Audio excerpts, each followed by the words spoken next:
What's cooler than that?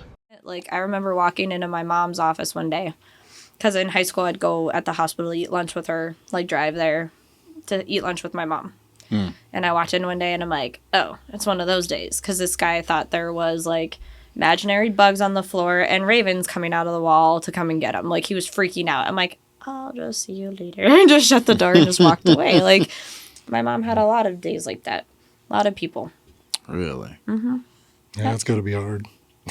I don't know how she did that. Yeah. That for 30 years. She just retired. And she's been retired for 2 years. So she did mental health. She did social work for like elderly abuse. So adult protective services. You know, she'd drive in the middle of these nowhere towns and be showed up because grandma had not been taken care of, like sores on her legs. There's no heat. There's no electricity. And her family's supposed to be caring for her. I mean, that's why she got called out there and, like, say, met at the door with a gun to her face because they didn't want her there, you know? Oh, it's cool of her, though. It's probably, like, more fulfilling for her that she got to do those things. Yeah. And it was bad. Like, during COVID, I think that's what did her. And she had, her and her one other helper at that time, they each had 10 counties. During COVID, my mom had 248 cases to herself on that. And it was, like, stuff you would read out of, like, a storybook. You wouldn't think it would be a real thing, but you're like, okay, wow. I don't know how she didn't go insane, because her other partner, she did. She actually committed suicide because she couldn't take it anymore with how bad a lot of the stuff that was going on. And that was based off of the pandemic? That was during the pandemic, because my mom was working from home, so sometimes I could accidentally or would see it and be like, over the shoulder. And it was like, whoa, you know. And so anyway, because I can't talk about all of it because some of that is confidential stuff, right, you know. Right. But her partner, yeah, she was crying so much, my mom, that day, because she had a mental breakdown herself because of all those cases and all the messed up stuff that is around and in North Dakota that she had to herself, not counting my mom's, like, mental breakdown, and she committed suicide. So. Did she leave any kind of a note or anything like that, or? Not that I know of, no. And that, I think, did my mother, and that's when she was like, I'm old and I'm done. Because my mom is 63. So she did this for a long time. I can only imagine that's got to take a toll on you to just have to deal with that 24/7. Did you notice any changes in her as she was going through all of this? Did she get more depressed or angry or anything like that? My mom's health, though, physically. So she, over the years of all that stress, fibromyalgia, not really like dementia or any of those kind of things, but memory issues now because all that stress. So she'll have really good days, and now you'll see her bad days, almost like she's like thinking, but can't get the words out, and she's super slow about it. And her body almost like deteriorating, like compared in like 2 years, so 2 years ago and now, it's like wow. And my dad is much older than my mom by 7 years. And he's more physically there, can walk fine, everything, like no health issues, no breathing issues, no fibromyalgia, none of that. And my mom is, 63 and has 10 times more than my dad. Really? You believe in like energy? Like you absorb other people's energy and that can negatively affect you? Yes, but it's how you handle it too. Depends on like, because it's in the tattoo world where we are like almost like therapists, right? Right. And it depends on your personality type. So you're almost like, for me, sometimes I feel like I'm like a healer. I don't have to work very hard for a lot of people to come out. You hear a lot. I'm sure. But then I need, like, I was telling him, I need, like, sometimes 3-4 days to be a hermit, like, just nothing, because it's like you're trying to get everybody else's energy off and then rejuvenate yourself so then you can come back and show up for other people. So it's kind of how you handle it. If you were around negative energy all the time, it would take a toll on your body. 100%. Do you have, like, I was watching a podcast, Sean Ryan show, and he had this guy on, and this guy was an ex-Navy SEAL, and he been through the war and all that the past 20 years that we were out there in the Middle East and seen some crazy shit. And he had this cool, at the end of the episode that they did, he had this really cool kind of, it's like a 5-minute like meditational thing that he would do to sort of release negative energy and toxicity in his life and stuff like that. And man, it was freaking, that one got me because at the end of it, he goes, well, we went through this. He'll tell you, sit there and close your eyes, right? And you imagine this, you're sitting on this beach and you go out into the water, and it's, I'm going to shorten it up a little bit, but you go out in the water, you're just in your head, you imagine this beach, you go out there and it's your perfect beach, right? Everything is the way you would want it to be. And you're standing in the ocean and you just start to breathe in these deep breaths, right? Your eyes are closed, you're breathing in these deep breaths of like, and this black smoke comes into your lung. You're breathing all this black smoke in from all the negative stuff that's out there and that you've gone through. And then you breathe it out and it goes out into the ocean, right? He goes, think a green mile. Where he takes energy and absorbs, and then it comes out, and like those bugs, basically, 100%. And he went through this whole thing where you're supposed to, you picture people on the beach who are your family and friends, your loved ones. You breathe in all their negative stuff and you breathe that out into the ocean. And he got to this one point where it's like, now you look back at the beach and you see there's just one person that you hate. You hate this person. Okay. You can't stand them and they're just terrible and you just want to say all these negative things to them. And he's like, picture that person, right? So you take a moment to pause and picture who this individual is. And in my head, I got my eyes closed and I'm listening to this and I'm trying to picture, right, somebody that I hate, somebody that pissed me off, and I couldn't come up with anything. And all of a sudden, just myself showed up on the beach. It was just me. I was like, I don't like him. And I had to breathe in all of my negative energy, and it was weird because I had an emotional moment going through that. I was like, oh my! When I saw myself, because I couldn't come up with someone that I hated, But you did. You came. It was up weird. With, I know it was terrifying. Parts of yourself. Yeah. Yeah. Interesting it was how terrifying. That works, doesn't it? Yeah. Do you have something like that you do, like your 2-3 days or whatever, when you go off and you need to just chill and relax? Do you have any kind of? It's more like prayer. A lot of prayer. Like, I know not everybody believes in God. That's your choice. That's fine. I've had my own past experiences to know better. Sure. So lots of prayer, meditating, and quiet. Like, you listen. Because it's kind of like weird in our family. It's like a gift. It feels like gifts are neutral. I'll put it that way. Not everybody has them. Like mine. Like, have you ever heard of like a seer before?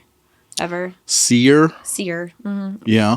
So some people have like that, or some people would have like, I have a girlfriend. She's amazing. Like, can write a book. I don't have the patience to sit down and write a book. Well, for people who might not know, what is this? Could you explain it? So, like, a seer, like, it's back in Old Testament, let's say, they get prophets kind of from that word. But seers were different. It wasn't always with language. So they would, like, have dreams. Like, God would give them an insight to dreams. God would give you that sense, like, okay, I know what's wrong, or I know something's going to happen. I just don't exactly maybe know what, but I know that something bad is going to happen or something really good is going to happen. And then when it does happen, that feeling goes away. Or when somebody walks in your door, like, oh, I know why you're here and I know what you're doing. Like, you're given an insight. You don't seek it out. There's a difference. So, like, right now, the world is super, super manifested with witchcraft. You see it everywhere. Black magic, all that, right? Crystals, which is just a pretty stone. I'll put it that way. It's just a pretty rock. There's no healing powers. Sorry to disappoint you guys. But in, like, biblical Old Testament, those rocks or crystals were gifts. They were gifts to kings and queens. King David, they had them in the armor plates. Like, it was something of honor and beauty. It wasn't wrong. It's a neutral object, right? And now there's two sides. It's neutral. You have God's purpose, or that belief, if you want to believe in it, good intention. And then you have the opposite, where, like, the crystals are used and they think it's for, like Wiccans. They set it up in a certain way and it's supposed to for spells or this or that, right? That's the opposite direction. Or you can be a seer and have that neutral gift, for example, but given by God, where you don't seek out to know the future, this or that. It's an insight given to you. You don't ask for it. You don't have a choice even sometimes. But then you get into psychics and mediums. They purposely seek it out. They purposely ask. They purposely do that shit. No, that's not how. No, that's not good. You're not even supposed to do that. Even if you can physically see some of the spiritual realm as a seer, you are not supposed to interact with them unless they choose and are told to interact with you. There's a difference. You don't do that. There's rules. But even like, let's say the rainbow. This is going to be a touchy subject for people. I know that. But the rainbow was supposed to be a gift or a promise from God, right? It has 7 colors. 7 colors in the rainbow, right? Beautiful. It's something of beauty. It is neutral. It was a promise. And now, that's why I said it's going to be sensitive, LGBTQ community and the government and all that, they took a neutral good thing and they turned it into their LGBTQ stuff. And how many colors does it have? Do you guys know? Do you know how many colors it actually has? It's not a freaking rainbow. It's not a real rainbow. Their flag or their... How many colors? Yeah. Yeah, I don't know. It has 6. Oh. The real rainbow has 7. Of course. And they took it and call it a rainbow, but it has 6. Huh. But if you go to, like, and it's everything that God does not represent, just like Babylon. That's kind of where we're at in that point. But you see how something so beautiful and neutral for a good purpose is taken, and then it can go this way or that way. It's the same thing with God giving gifts to people. Even if you don't believe in God, if you don't want to call him that, call him, I guess, whatever you want. He's a God of many names. There you go. Right. Because it's all throughout culture, history, even Greek mythology. Like, I have, like, well, Jeremy, my buddy, I absolutely love him. He's an atheist, absolute atheist, and he gives me so much shit, like, all the time. I'm like, well, one day if you don't see me, told you so. Like, we just joke around with it. Yeah. I love him to death, though. I really do. And I love how he loves me so much. He didn't know I was a Christian he never asked until we got in a talk kind of like this, and I'm totally fine with that. It's super chill.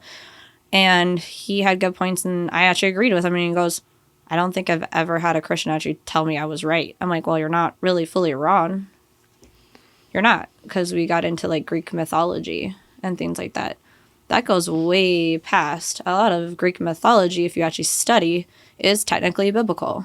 They were created. They were those things. They were demigods, if you want to go into giants, or if you want to get to fallen angels that mated with humans, which meant that's partly why the flood even happened, is because there was no more pure human race, right? I would love to see they that. mated with, let's say, animals, and they mated with, us. So now we are not fully God's design anymore. Right. Right? Yeah. So why do you think he picked Noah? And then you want to talk about all these places that we know about, like Atlantis. Where are they? Underwater. Some of the biggest seaports of all time that were known and documented underwater. Why? And then we still know about them? Who the hell would have known about them besides him? And every culture around the world, it doesn't matter. They all talk about one big flood. Yeah. Why? Yeah. It happened. Right. And anybody who would have lived during those times, because there's a lot to this if you actually read and study and get into it, would have known who, for example, I'll just use that, like Hercules, Achilles. They would have known who they were. They would have known they were demigods. They would have known they were hybrids because they lived with them. They would have known. Right. We didn't live during that time, so do we know? No. And think about all the centuries and years of all these wars and all that document books and stuff that we have burned like idiots, that how much we would truly, fully know. Right? The Library of Alexander, right? Right. Oh, man. But now, it's like the same game. I'm like, we are so stupid as a human race. We should know better a little bit at this point. Because now we are just like Noah's time before the flood. Here we are. Just a different ball game. What are they trying to do to us now? Just a different ball game with AI. What are they trying to do with us? Make us into what? Symbioids. Yeah. Right? Yeah. Because we are, lacking in God's creation, so we are not advancing enough, yet we're the ones who created AI in the first place, right? So now they're wanting to put brain chips in us. They want us to modify ourselves. Are we not exactly doing the same thing that they did? Right. Just in a different version? Yeah. It's interesting because it's the same game, just twisted just a little bit more. Yeah, it says Satan comes as an angel of light, right? So all these things come as good things to us, right? It's like the brain chip thing. It's here right now to help with people with eyesight and help them gain function back in their limbs if they get paralyzed and stuff like that. It's coming as a really good thing, but 100% everybody can see it's going to turn bad. Elon Musk warns about it. He might, I think, isn't he autistic a little bit or something? Yeah, definitely. I think he's Asperger's brilliant. Yeah. Right? Mm-hmm. He even knows. Like AI, he warns everybody. It's not, it is almost like its own demonic, because it has a soul or like mind of its own, because in the spiritual realm, for example, they have to have an object to be attached to, or they have to be within a human, basically. Like if you don't have, like, say that anointment and you invite them in, they can be in your life. Like you give them like permission. I don't know if you've ever watched the 2023 movie called Nefarious. Have you ever watched it? Amazing movie. It's not a horror movie. It'll list it as that, but it's not. It's based off of a true story, actually. Really? Yes. And it's about this man in prison. He's on death row, basically. And he claims that he is possessed by a demon. And the psychologist is supposed to go in and determine if he should get on the death row or not. If he's like actually mentally sane or not, kind of thing. It's an amazing movie. And it's exactly how it works, too. Really? Mm-hmm. And from my understanding, listening to very educated men, actually, that looked into a lot of this to try to prove it wrong, ended up not being able to. And from them going through, like, digs, so geological digs, studying Greek mythology, all these different areas, and being able to put it together, such well-educated men. They will be on podcasts like this and talk about, like, Jimmy Evans. I don't know if you've ever heard of him, or Billy Crone. And they bring in all these other professors and stuff, right? Mm-hmm. Is Jimmy, was he the guy that talks about Atlantis a lot, or am I thinking of a different one? They get in some of it a little bit, but Jimmy Evans, they do anything from politics to history, a lot of different topics. I love learning from them. But basically just a lot of these educated men ended up becoming kind of like believers because they couldn't prove it wrong. They just ended up being shown even more, like, oh. And from their understanding, like, all the people, if you want to call them that, hybrids, whatever, that drowned, that were born of fallen angels, right, in the flood, their punishment was they don't have a body. Why do you think, you know how people see shadows or demons and that kind of thing in possession? Why do you think they have to possess something? And why do you think they know so much? And why do you think the games have played over and over the same all the time? Because that was their punishment. It was a way of God trying to redo everything, in a sense, to not have that same thing play out. So they can't even really, like, talk. They can if they want to a degree, but it's easier through somebody, right? That was their punishment, was not having a body. I know that they've been around for centuries. They're jealous of God's creation, right? And they want to kind of destroy that. And that's why they want to inhabit the human body and kind of ruin the soul. Yeah, and I think it's I don't know how to describe it, because they had free will just as much as we did. Because if they didn't, that wouldn't even have been a possible thing. Right. And with free will, that's the only way that actual love can be real. Because if you don't have free will, there's not that choice. You know, then it's just you're controlled, and then it's just that's your intention, and that's it, right? Right. So you had to have free will. So did the angels. It's the only way that was possible to see if the love was actually real or not. That goes hand in hand with people, though, too. Sure. And relationships. Sure. What makes you so interested in this stuff, do you think? Experience. Being on both sides of the fence. You think bad people more than likely make you interested in learning about this stuff, or? No. I've been on both sides. So you understand sometimes where people are. I don't know. It's kind of like, what is that saying? I don't even look at them, like, I don't want to even say enemies. That's not the right, like, word. Like, you meet people where they are.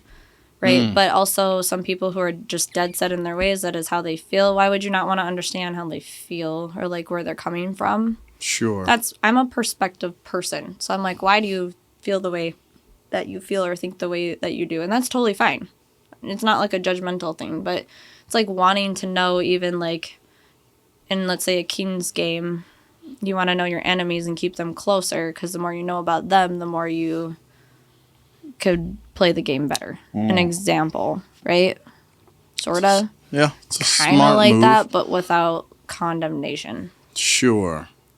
Which can be hard to do if you're talking to certain people. It's hard not to judge them and condemn them in a sense, but right. But if you know that you're not perfect, yeah, right. That's what helps you out. And all of us have different struggles. Sure. Right? Oh, yeah. Because I was on this side of the fence for a long time till I had my own little, literally, life experience. That's why I know and believe what I do. And learning kind of the differences. But it's like I was there once. And then you get back that. It's like grace. It's like the biggest thing to love ever. Like meeting somebody where they're at. Even if they're right or wrong. Or maybe in a low place. And it's you still learn to love them anyway, like where they are. Sure. You know, not saying that you maybe give in and be the same way as them. That's not what I'm saying. But you still love them where they are until maybe the day that they wake up and they get somewhere else. Right. You know. I know people have done that with me when I haven't been the best individual or best person to them. And it's super powerful when someone can just kind of tolerate you through those moments and work with you a little bit. And it's hard. It's hard. I can only imagine. Have either one of you felt like that? Like that you loved somebody and you still see them, and now you see them maybe later, you still talk to them, you still hang out with them, and they're still in your life, but in a moment it was hard. Oh, yeah. A little frustrating. Yeah. But was it worth it? Yeah, 100%. Okay. And you feel a lot better about yourself, too, if you can be that bigger person that will work with someone, or you can, or it's really cool to watch someone else do that for you. Right, because it's when you love somebody, it's not for you. Right. It's for them. Right. All the time. Yeah. That's selflessness. But we are such a selfish, disconnected generation now. So self-absorbed. This doesn't happen. That's why in my shop, I don't have TV. I don't have a clock. It's like an illusion of time. So it either forces my clients to sit and have a real conversation, which I find so many appreciate if they can hold it, or they sleep. It's almost like they are so exhausted, my guys and my girls, they sleep. It's like a peace factor. I think it's not just the tattooing itself and the artwork, or sometimes it's just a space of peace that they feel comfortable with, and they come back for that too. That's good. Yep. It says a lot about you, too, in the way that you handle people, that they're able to find that when they come and see you. Yeah, and it's hard sometimes, because, like, I'm, like, 50-50 introverted and extroverted. My personality type actually is. So that's why sometimes I have to, like I said, no interaction, so then I can show up and be the best version of myself for everybody else. You know? Yeah, oh, yeah. And we all have to do that. I would say I am 90% introverted and 10% extroverted. Yeah. But I can it's like fake it till you make it kind of a thing when I get out in public and whatever else. And I'm working on it. I'm getting better. That's my youngest brother. He is so introverted. He is mentally just super smart. He builds PCs and computers. He likes the podcasting. He's our nerd. He's our nerd. He's very introverted. If he really has to be, though, he's like this little tiny bubble of light. We call him Ferdinand, the bull, because he's this just big kid, big guy, but gentle giant. And everybody loves Luke because he's a respectable young man, and he is so soft-hearted and kind, with pretty much everybody. But when he's out, that's enough for him, and then he runs home, and then he's in his room or does whatever all day long. You won't see him for weeks sometimes because he's introverted. Yeah. Mm-hmm. It's a weird feeling, I'll get exhausted just being out in public. I'll walk through Walmart grocery shopping or something, and I'll get back to my vehicle at the end of it, and I'll just realize how tense I was and how Dickinson Walmart is bad. I hate going there myself. It's like anxiety because especially on a Saturday or Sunday, there's just so many people. Yeah. And then the shoppers, they're trying to find stuff for like the pickup now, and you're like, excuse me. They're trying to like cramp through like the little aisles. It turns into a zoo on the weekend. Everybody goes. My kids don't even like it anymore. They're like, oh, Walmart. I'm like, sorry. Gotta get groceries. Yeah, we need food. Yep. I know when I first moved out there, I don't even know what year that was. It was so long ago, but there were these crazy stories. Everybody was like, dudes are getting drugged and kidnapped and molested in the parking lot in Walmart and stuff like this. Yeah. I was terrified when I went out there. I always had my gun on me. The one with like what was it? They would put like a shirt or something on top of the front of your windshield to make you have to get out to take it off. Yeah. And then they would like jack you. Oh, that's crazy. Was it actually happening though? Yeah. Really? Yeah, it was happening. Yep. Well, because so many people from different, it's like foreigners would come in to go work out there, oil field stuff. You get these random straggler dudes. One of the because that has always been an issue, but the trafficking is like all the back roads. Some of them, like the long back roads where there's kind of like nothing, like you think of like Montana. Yeah. They're having a lot of issues with people coming up doing those things and like distributing drugs because like some of those roads are just like open, like dead. There's not much out there, so you're not really going to see a whole lot of cops or anybody to even question you driving through or dead spots. Yeah, we drove through times for work before, and you don't see another car for like 2 hours. Long time. Oh yeah, it gets very isolated out there. I mean, I suppose it's the perfect place for criminals to go to and find their little safe haven. Yeah. I used to drive semis out there in the oil field, and just being out there sometimes on night shift or whatever else, and it's just, oh my God, man, like driving through the Badlands at night, and every now and again, like you'll Williston, that like back road. Very creepy. It's curvy. That's one of the, I think, has the most accidents on it in the winter. Oh, that road from yeah. Williston, even down to Dickinson. Yeah, people are running. A lot of those guys out there are on drugs, and they're running for days or whatever with no sleep or whatever else, and just running your ass off out there. Yeah, it's a hard job. 2 weeks on, maybe a week off, 16-hour days, freezing their butts off. No, I'm like, kudos to you guys, because no, thank you. Yeah, I don't like being cold. So. I know. I'm happy I'm out of that rat race. He's still kind of in it, but yeah, it's a lot of work. I hear about it, or like my sister Britt, she does road construction. Yep. She's done roofing, she's done asphalt, she's done railroad construction, she's done a little bit of oil field, concrete. She is my height, by the way. We don't look anything alike though, and she's more stocky. Like all the boys will be like, yeah, don't fuck with Brittany ever. Yeah. Like she will kick. Like she gave me a dead leg one time in high school. We wrestled one time, and I was still very built, and that was the last time I ever did that with my sister because I knew she could still kick my butt. She's older than you? 15 years older than me. Oh yeah. Yeah, she's 42. Yeah, that'll happen. But all men crew, she's been on that. She travels all year round, like 8 months out of the year, doing road construction with all the boys. Is that the company with the green leaf? What is it? It's is it Interstate or something like whatever? She goes everywhere. It's not Northern. What made her get into that? She's my labor girl. She's just a savage, huh? Like if she had a perfume smell, because she would always smell like tar, I would be like, yeah, I'm a tar baby. She'd wake up, she'd come home and like be just dirty or whatever, go back, sleep for a few hours, get back up, maybe eat and dip out and go back to work. She has always loved that. She likes labor. I don't know what she's going to do with herself when she can't anymore. Falling apart a little bit. Yeah. It's going to go crazy. She likes doing those things. She having issues physically now because of how long she's done it or what? She had rotator cuff surgery on her. She's left-handed, so it was on her main arm. It was so bad. It was so bad, her rotator cuff, because she waited too long. So she's still recovering from that. And then was it 1 or 2 years before this, she had to have back surgery, too. Really? Injured her back really, really bad. So they had, like, emergency surgery, so she had, like, all that time to have to heal. And she still went back because she loves it, and she can still do it. So kudos to her. So.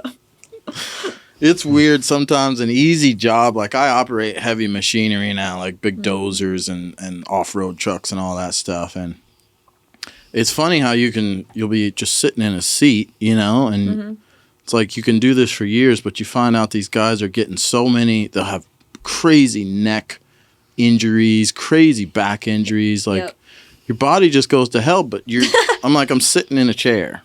I'm operating joysticks. Like, how are these people falling apart like this after however many years? But it happens, I guess. Work. I know. I've been trying to get preventative maintenance. Like, I'll try to do my stretching. Stretching, people ignore stretching because it sucks. Nobody wants to sit there and touch their toes and all this and do whatever at the end of the night. But a half an hour of stretching, just stretching alone, can prevent a lot of injuries that happen with these people. Well, it's like a lot of, we call them gym rats, right? Yeah. Like they're always at the gym, they're always lifting, and then they walk around, their arms are like this. Mm-hmm. They don't stretch. No. Because when you lift weights, it tensons and keeps your muscles always tight. Yeah. And it will shorten those tendons. So you have no flexibility, you can't stretch, and when you walk, your arms are like that. That is why. It's hilarious. It's like, you guys need to stretch, like before and after. Do something. I know. Hopefully you don't have to wipe your ass, Yeah, it's like the purpose of you're doing this muscle thing to like be jacked and be capable and all this, but then you can't move. Like I love watching videos online where they make a bodybuilder run or something like that. It's the most hilarious thing to watch those guys run because like you're supposed to be the pinnacle of fitness and health, and the way they run looks like an old man who can barely run. Like Babe Ruth running. Yeah, his body, like I loved how he ran in his baseball videos that they had, the black and whites. Watching that man run was great because of how he was built, his body. Yeah, it's wild. Yeah, yeah. Don't forget to stretch, people. I don't know if I didn't give you a proper introduction. Is your light still on? Yeah, it's still on. So, Mickey Heiser, owner of Creative Insight Tattoo, right? I get that right? Mickey Heiser. Heiser. What did I say? Hauser? Hauser. Sometimes I talk fast. It's fine. Mickey Heiser.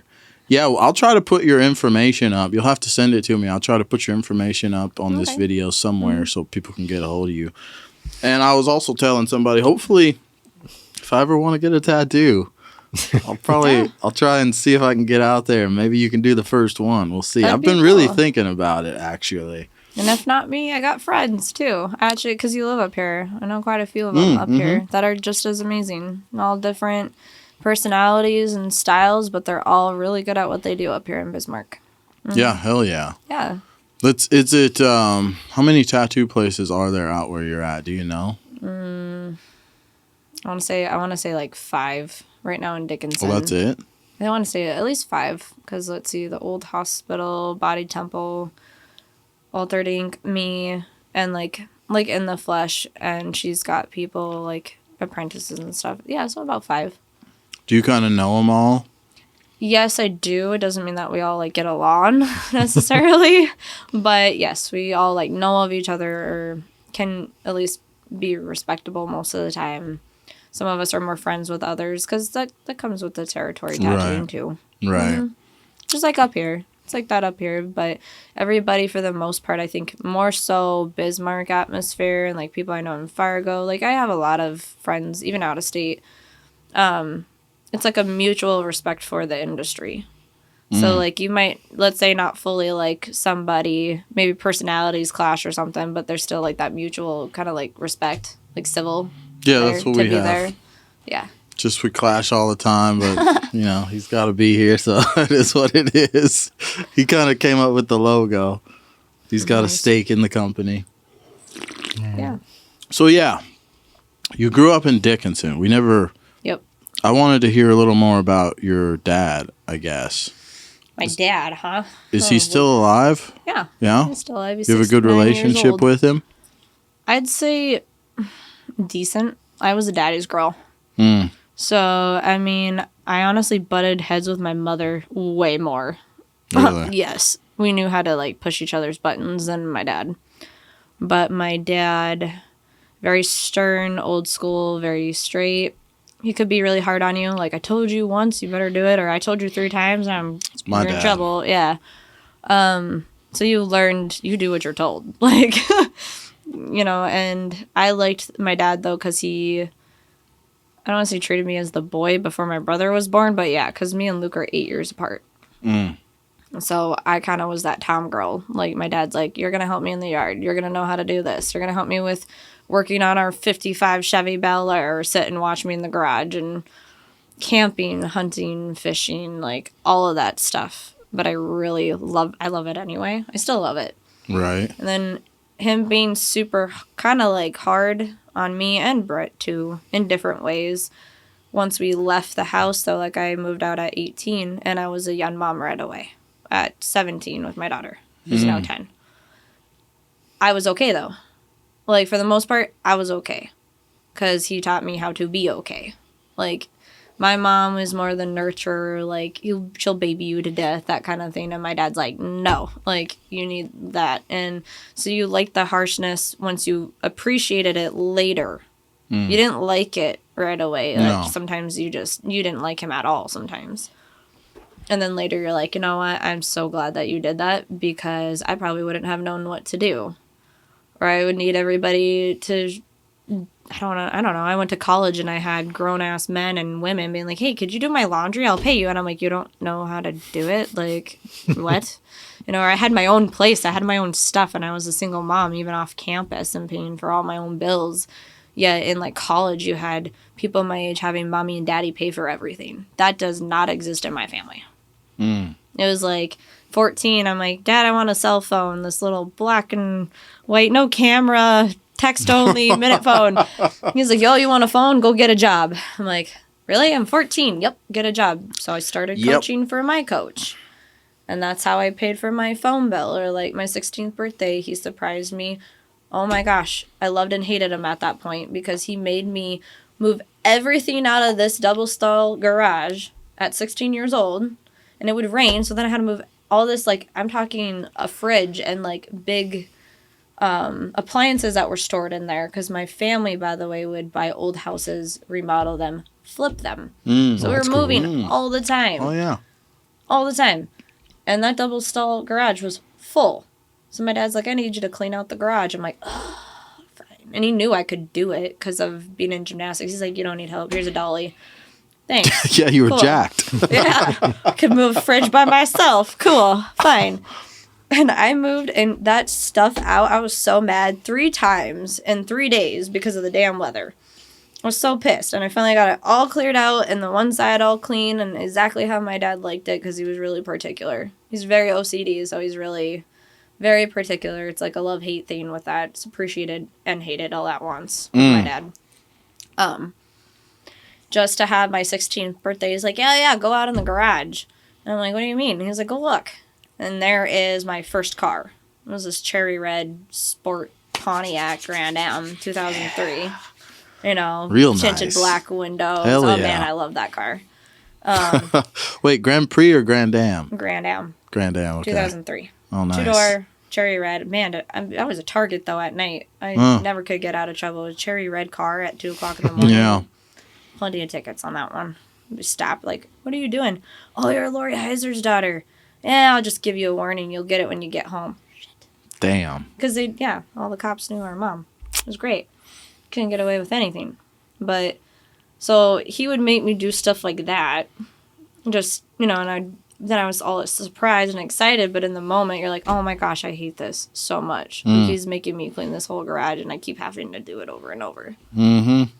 Yeah, it's dads, man. It's good when you have a tough father. Mm-hmm. Like you said, you do appreciate it later on, but in the moment, my God, man. I remember one time I was on the phone, the first girlfriend I ever got, and I had this little flip phone, and I could call her, and I was calling her late at night. I was in the closet. I was being quiet upstairs in my room, and Dad came. I heard the stairs creaking, and I was like, oh, God, Dad's I was like, what was I, 16, maybe 17? Like, I was getting to this phase where I felt like an adult, too. So I was like, nobody should be able to tell me I can't do anything, right? And Dad comes up the stairs. He pops his head around. He's like, hang up the phone and go to bed. And I was so mad. I punched the wall in the closet. Just, boom, punched the wall. left a big hole in it. Oh no! Oh, and I heard him stop. I know. His dad. Oh.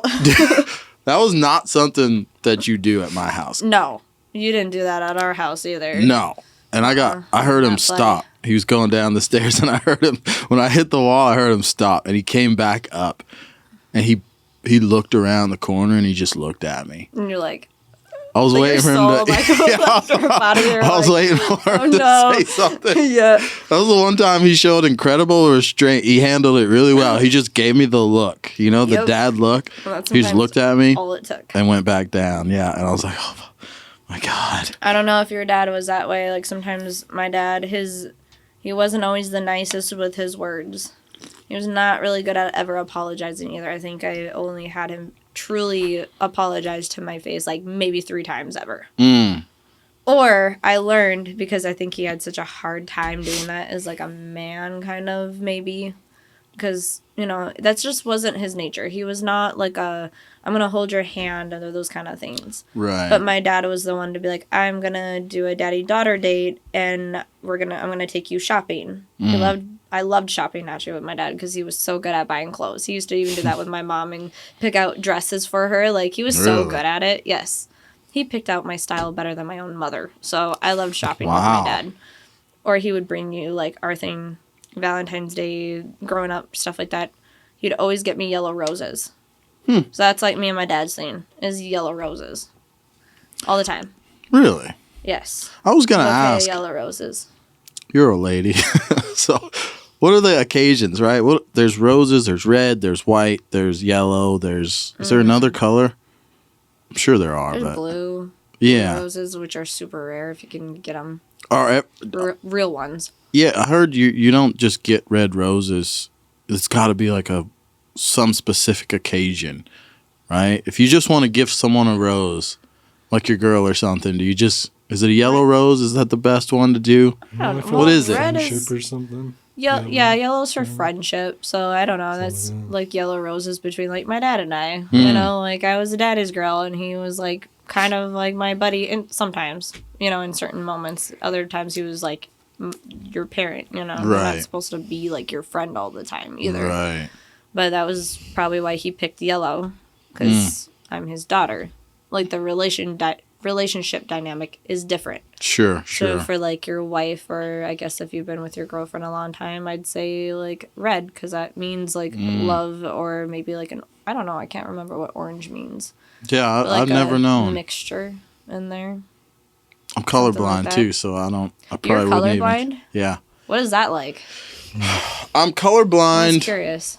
But my colorblindness is, I'll look at a red light, yellow light. The red and yellow look exactly identical to me. I couldn't, if I didn't know what order, I would never know. If they just flashed a red light, I would never. Really? Like the blink, sometimes they just have one blinking light there. Yeah. I never know if it's red or yellow. You just guess? Ease up to it and go, I just guess. Driving? Oh, that'd be so scary. I would get so many tickets if that was the case. I'm surprised I haven't, yeah. I'm like, but if you've always had it, it's something you learn to live with, right? Yeah. Yeah. But I feel like I'm missing out on I don't know. You probably see life a lot more vibrant than I do. I don't know. I see all sorts of shades and colors. I mean, I'll pick up on them, but I tattoo also. And I actually learned with the eyes, like okay, blue. How I see blue wouldn't be how he sees blue, or you. Like even on a color wheel, all 3 of us would see like a different type or tone, just a little bit, maybe even of a blue or a red. Yeah. So actually, really, nobody ever sees through kind of like the same lens as anybody else. I actually listened to something the other day about that. The guy was talking like when you're younger, if you remember like when you go to the pools and stuff, like you use that as an example in the hotel. And like you remember the color being like really bright green. And then now you walk in there like as an adult and it looks dull and you actually like lose, like over time, colors aren't as like bright as they used to be. Do you think it's because our eyes go bad as we age? Has to be. But it's, but it's. That's weird because crazy. Yeah, I did it. I never thought about that till you look back at it. It's like things did seem a little brighter. It makes sense. Or if you're like, is it our innocence going away? Because as a kid, you're so innocent, so like you have no idea really like life yet. You're just like in your little bubble, like everything's great.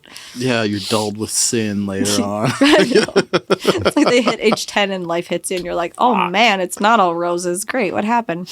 That's true. But have you ever, don't they make glasses? Have you ever tried it? No, because I'm scared. I don't want to see the world because I don't like wearing glasses. Nobody likes wearing glasses. I'm supposed to wear glasses and I hate them. Yeah, I don't want to do it. I'm not that blind. Even sunglasses. I'll stare directly at the sun as opposed to putting on sunglasses. Because I just hate the way glasses feel on my face. Looking at the sun. I'll do it. I know. I'll struggle through it because I just hate things on my face. And they don't make contacts yet? You think they would. Because they make now they're getting in with contacts, even the AI computer stuff within the contact, on your eyes. I know. I'll have to think about it. That'd be interesting. Like if they made contacts, would you do it instead of glasses? Maybe.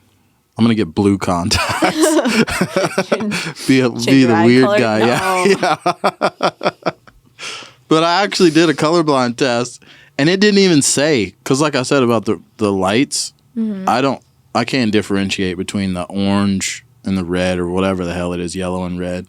We're going to knock on wood because if you ever got pulled over and tried to explain that to a cop up here, they probably wouldn't believe you. I should try that though if it ever happens. We're like, bro, I am colorblind. I can't see. I thought it was yellow. Be like, okay, stop giving me shit. You're like, no, seriously, I'm actually colorblind. Yeah. Dude.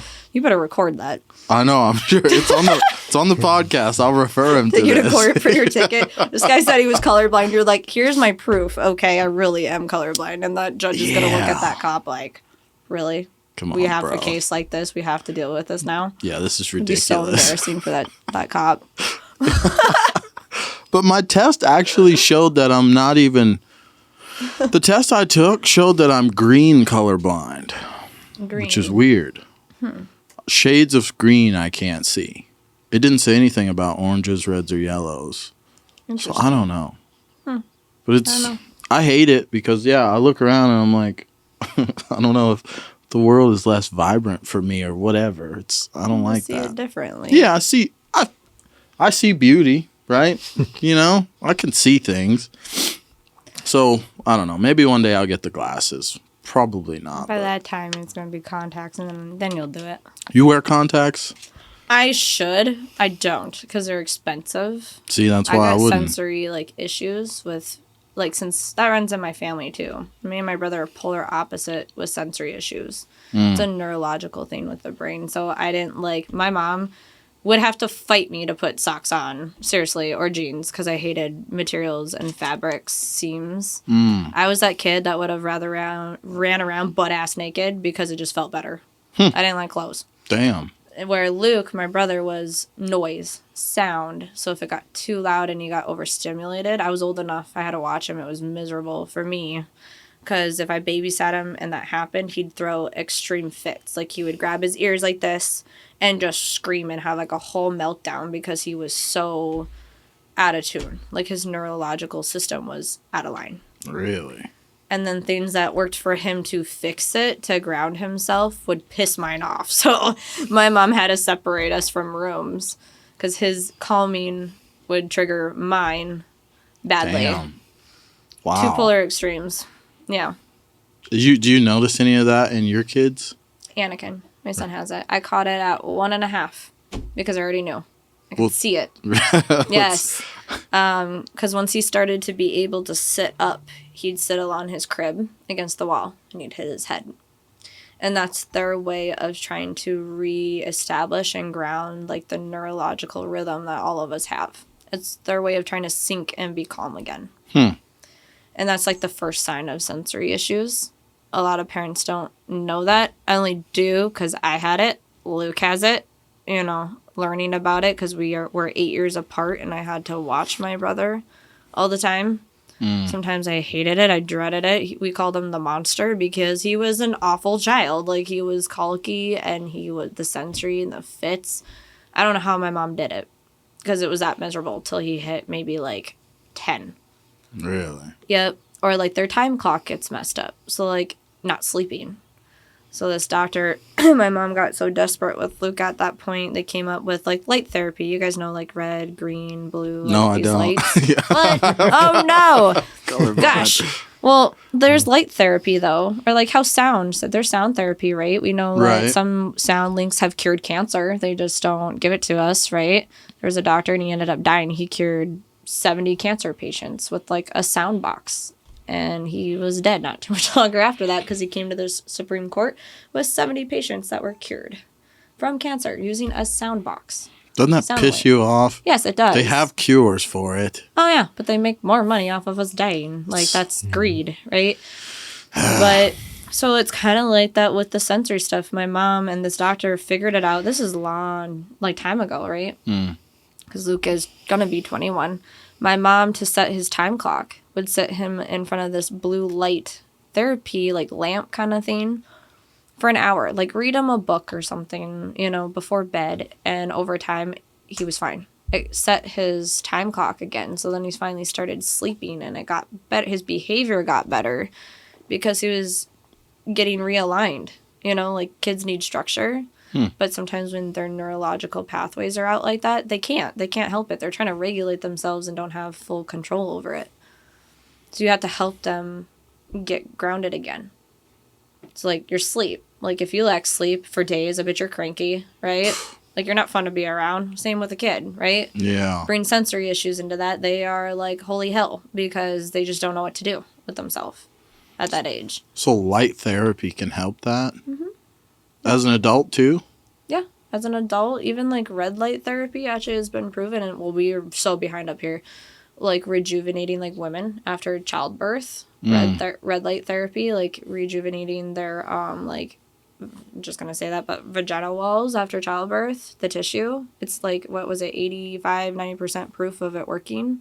Like sessions doing those. Your skin, if you have bad eczema, like the surface level, kind of like they have tanning beds with light therapy you can go in. It's great for people like that. Should I go to a tanning booth? I don't know, you can. I don't. Just they do. Well, they do just red light, right? Huh? Don't they do just red light like beds at tanning places? They do red light. They do? But like in bigger cities or like now they have, what is that place in Dickinson? It's like crossed with kind of medical stuff and being like a private gym. Like you have to pay to be in there. It's down in Dickinson where Backyard Play Cafe used to be. It's like across from Curaleaf out there. But this facility, she had like a spa, like a room basically that you can choose what kind of light, like red, green, blue for you to sit what's better for your body makeup. How do you know which one you need? Personal trainer, like studies. They got it.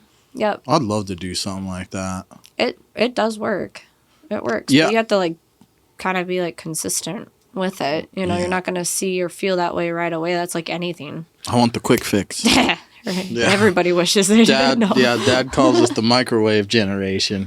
Yeah. But I guess back like Anakin, that's how I knew. I actually worked with the kids program for like about 2.5 years because I caught it. They looked at me like, how did you know he had that so early? I'm like, because I had it and Luke had it and he reminded me of my brother. It was not quite as bad as Luke. Kind of a little bit of grace with it. And they do things like they don't talk right away.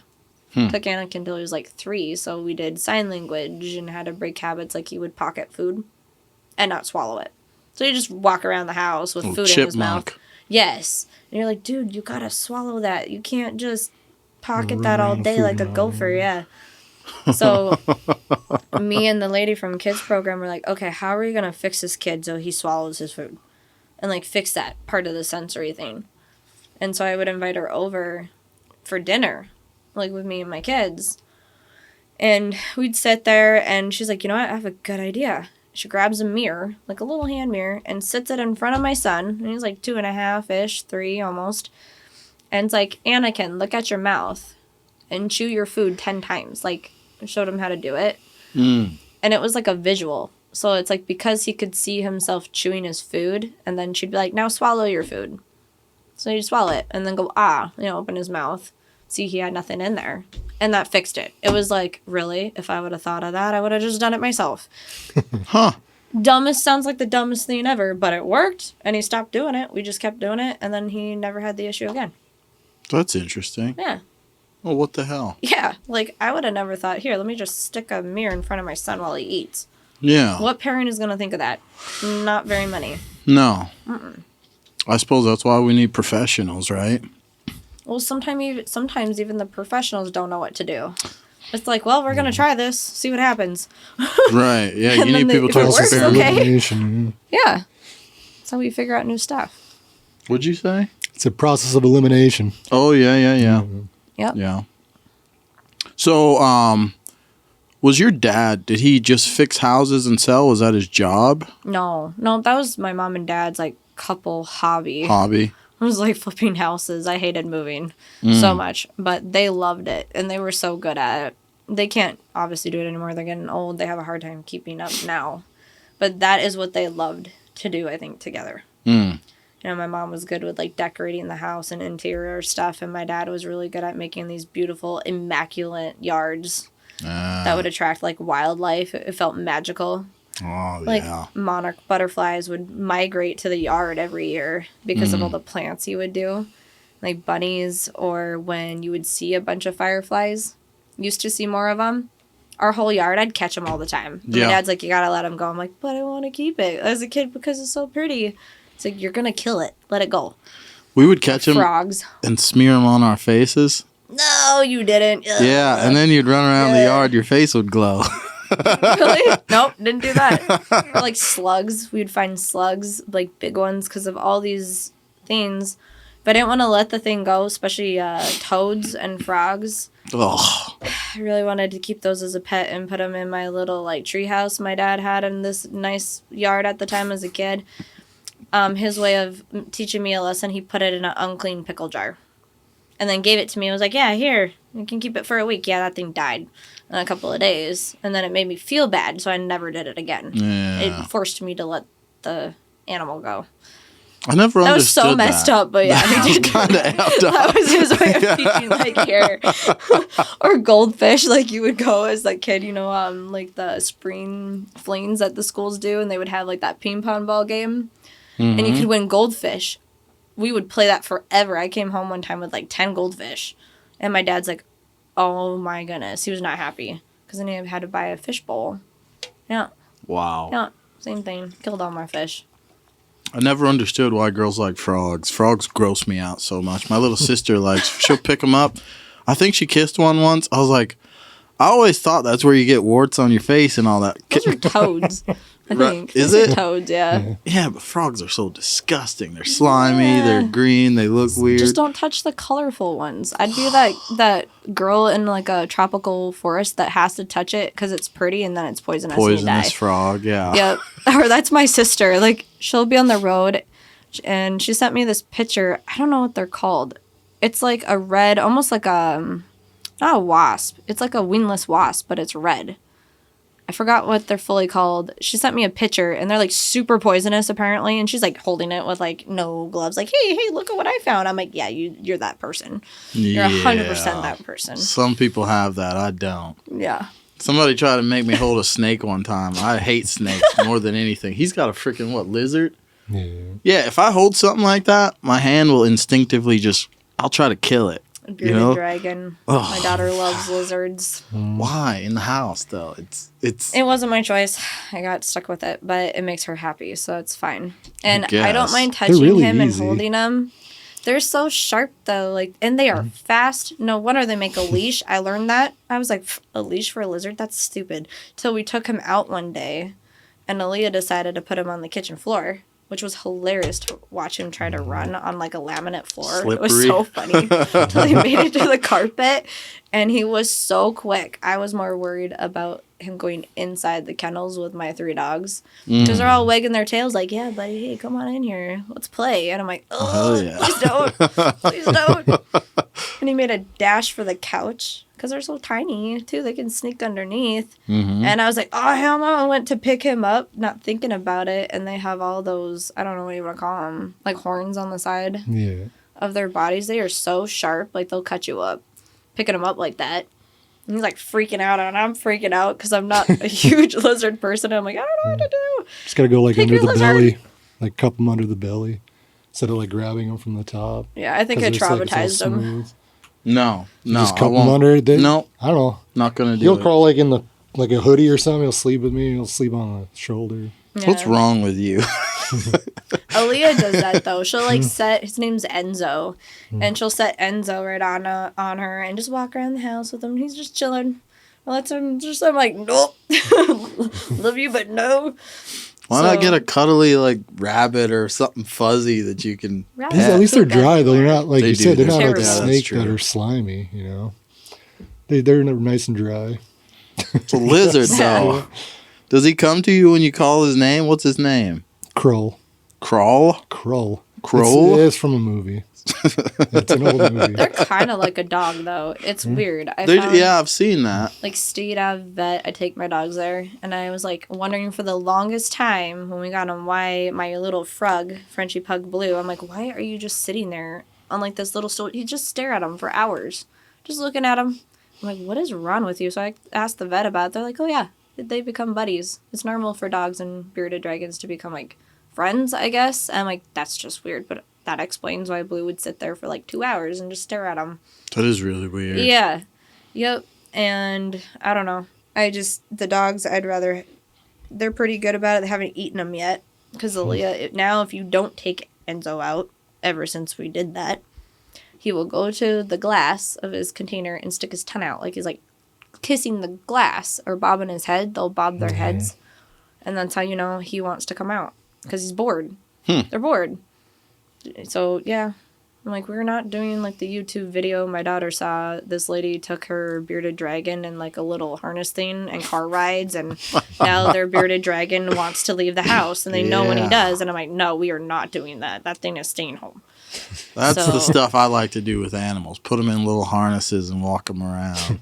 Yeah, I don't know about a lizard. She got like the though. little wings for him, so they look like a little dragon. Yeah. She built. Yeah, there you She go. built origami wings and put it on him. Like the dragon lets her literally dress him up. That's kind of interesting. It's funny. She's like an animal whisperer, and that's how we wound up with Honey. We call her Honey Badger because she sounds vicious, and she's just not. She's a rescue pitty, and the color of her is like a honey color. The dog? Yes, Oh. but because when she plays, she sounds so vocal and vicious, we call her Honey Badger. Mm. I think she'd be killing something, but she's not. She's not even touching anything. She's just being loud. Yeah. Mm-hmm. I think I could handle a dog. I want one of those miniature ones. They like genetically breed them or whatever to stay small. You know, teacup. Well, maybe a little bigger than a teacup. Better but hope so, because you might step on that thing. I'm sure I would. It's something hypoallergenic too, I'm sure. Yeah, I can't do the hair in the house Go either. hairless. Do a hairless dog. Ugh, I've tried. Hairless dog. No, that wouldn't work. It's like a hairless cat. Those things are so gross looking, those Egyptian ones. I always wanted one, but I'm so allergic to cats. It's terrible. My family was messed up on that one. I grew up with 4 cats at all times, and I was the child allergic to cats. Really? Yes, and my dad still made me clean like the litter box. And it was so bad. And it never got any better as I got older. What happens to you when you like break out and Started, I used to just break out in hives and like your eyes, you know. As I got older, it was like I couldn't even breathe. It's like your airway would swell up. And you're just dying, and you'd feel like you had the flu the next 3 days. So my parents have narrowed it down in their old age now to 2 cats. Yep. Isis and Twixie. So they were siblings. They were rescues, and I'm like, they are down to those 2. Isis was actually thrown onto me on accident. Granted, I was allergic to cats then, and this guy basically was like, here, happy birthday. And I'm like, you do know I'm allergic to cats, right? And Isis, or it's spelled like Isis, that poor cat, nobody's going to want her. there you go. That came out way Allah later. Akbar. But I named her after the Egyptian goddess, really. Oh my God. Yeah. She had like mites. She was not doing well, like underweight. She kind of got kicked around by a group of kids. I think that's how I wound up really with her. And I hid her in my Pontiac for like 2 weeks in high school because my parents were like, no more animals, no more cats. And I was notorious for bringing even dogs home, strays, just out of nowhere. They would follow me. Had that happen. So I hit her, and I took her to Oreo's rescue because she was, like, pooping blood. She had mites all over her. She's, like, this little thing. I'm like, well, you're going to die. I'll just try to, or give you to our shelter. Well, they were full. It's just like now, they were full. It's an issue. So they gave me a bunch of meds for her, and then she started getting better. I'm like, great, I got to tell my parents about this cat that I've hidden in my car for 2 weeks. Well, that was an interesting experience, having a kitten that was feeling better, getting all this energy, when they get little spaz moments and have claws, and trying to drive. Oh, yeah. It was great. Yes. Like, that was terrible. I had to pull over one time because she was stuck to me. Like, I had a hoodie on, and she's, like, clawing crap out of me because she was having her little spaz moment in my car for a minute. How did that not F you up? I pulled over. I had to. It did. I had cuts, like, scratches. I was not happy. So when I finally came out about it, oh, my goodness, was my dad mad. Jesus. And he wasn't even, like, mad really with me. I'm like, well, what did you want me to do with her? Because he was mad at the person who gave her to me. Yeah.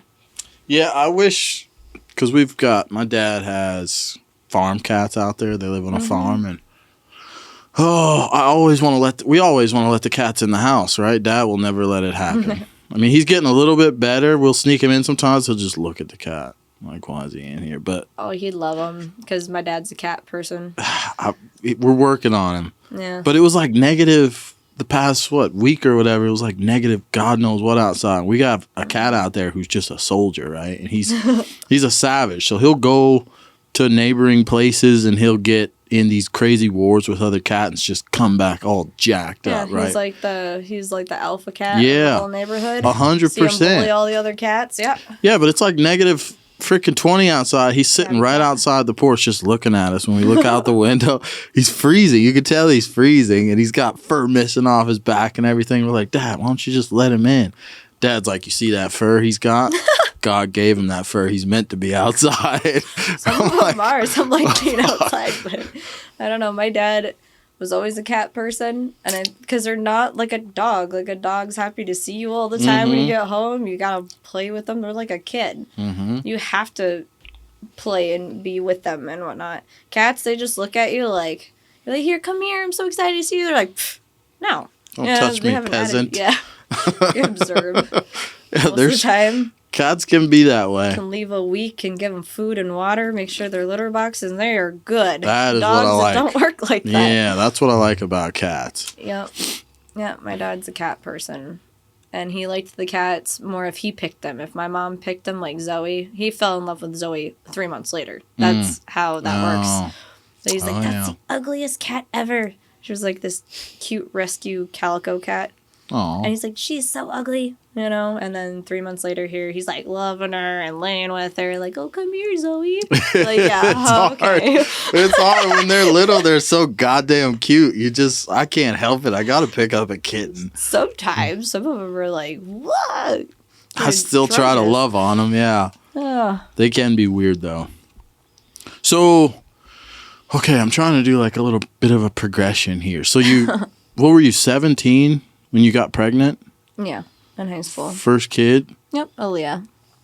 How did that go over with your parents? How was that for you? Not good. No, that good? was awful. Oh, yeah, that was hard. The first person I didn't know. Because I tried to protect myself, actually.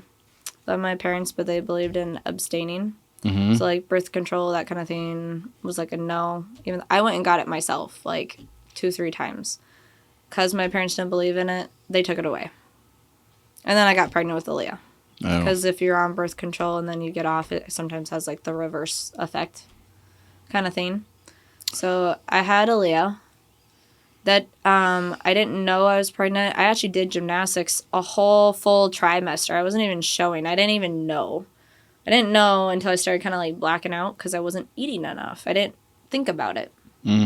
And with your gymnastics, as a woman, you didn't get your cycle all the time. Because you're working out so much, your body would shut everything else about you. Like, you're growing. That's why all of us were pretty short. At that time, developed maybe, like, a whole lot as a woman. And your boobs and that kind of thing. Because you were always working out. Your body naturally just shuts it off. As a compensation. Really? For all the amount that you're working out. So I just didn't know. And then because of that, that's when the year we got kind of like, what do you want to call it? Like a nurse for if you hurt yourself in sports. That's how I found out. No morning sickness, none of that nonsense? Not with her. Really? Nope. And then the first person I told after finding out was my sister, was Britt. Because she went through kind of similar, more than once in a way, with her own story. And she was always like my safe spot because she's like not judgmental. She's done a lot of things like good, bad, whatever. So she was my safe person to tell. I remember being like, well, you're going to have to tell mom and dad at some point. I'm like, I do not want to do that because I already knew it was going to be bad. And it was. We didn't really have a great relationship for a good while for her about even being like 2 years old. Really? And it was really up and down. No, it was not like a supported thing. Like my mom, though, bless her soul, was in my ear more about like, you're having this baby. You're not doing abortion because they were not full on any of that. And I wasn't for that anyway myself. But it was like the option of like, okay, keep her. I actually kind of felt offended a little bit because I didn't even have her yet and being pregnant. I had random high school friends' parents being like, hey, if you don't want her, we'll take her. We'll adopt her. Because they probably meant it at the time in a sincere way. Like, you're not ready to be a parent. So, that they would take her. But it made me upset. Because I was like, no. And I kept her. I wanted her. And that was whether her dad was in the picture or not. I did not care. So she probably kept me out of like a lot of trouble. Really. Like, it was hard, don't get me wrong, but I wouldn't change it. She was my best buddy through all that time. It was me and her for the longest time. So, it's kind of a sensitive subject. Right. Mm-hmm. That's interesting. Mm-hmm. I feel like that would be super scary. I'm happy I'm a man and I can't get pregnant. Yeah. I mean, but my mom was definitely in my ear, just kind of like she was with Britt at that time, like, no, you can do this. My mom was a young mom. I think that's why she also was so upset because she had Brittany older than me, like 20 years old. They're 20 years apart. But it still was hard. And what my mom went through, she didn't want that for me. She didn't want that for Britt. And maybe she felt like she messed up. But she didn't. She was really in her ear like, no, you can do that. I can give that to my mom. Was she happy about it? No. But she made sure that you did the like right thing. In a sense. Right. Yeah. Yeah. That's a scary thing, having a daughter, I guess, and having to go through that as a parent, probably. I'm sure you wish I don't know, what could they do? Kids. That, right. And really, like, kids are always a gift, whether intended or not. Sure. You kind of, like, no, you're never, I don't think you're ever ready to be a parent. I don't care. You'll see people in their 30s, or my mom was 42 having Luke. When they were done having kids and being like, she wasn't prepared for Luke at all or how he was, I don't think you're ever prepared for either kid. Because, like, Aaliyah was so easygoing, bless God's soul. She was easy, quiet, could take her anywhere kind of a baby. Like, even though I was a young mom, she was like an easy kid. Always been an easy kid. And then it was like, hey, surprise, here's Bubba. If he would have been my first, I'd have been like, nope, I am done. Because he was like the tornado, like colicky, cried all the time, sensory. Like, it was like a whammy of like, hi, joke's on you. Like, your first kid was easygoing, and now here you go. Here's your second one. Like, weren't prepared for that either. How old were you with the second one? I had Anakin in 2019. So I would have been like 23. Okay. 23. Where'd you get that name? Are you a Star Wars fan? Well, I mean, not... Okay, it's like a family joke, kind of. It's not because of Star Wars. Aaliyah is born on National Star Wars Day. Oh. May 4th. Not... Oh, yeah. May the 4th. Which is funny. They're exactly 5 years apart. Anakin is born January 4th. Mind you, he was 20 days early. How ironic is that? They are exactly 5 years apart. Wow. They're day and night and, like, best buddies, too. They have different dads, because I was married with Anakin, his dad and stuff. That name just kind of came out of nowhere. It was like a God-given, like, here's the full name. He had dreams about it. You knew. Like, that was his name. it's a weird mom thing. I don't know if you've heard of other women ever having that. Like, you have kids. I don't know if you do. Mm-mm. If your kids' mom ever said that, like, having dreams, or like, you just know. Or like the name is like given to you, and his name means like a warrior or like a tinkerer. That is exactly how he is too.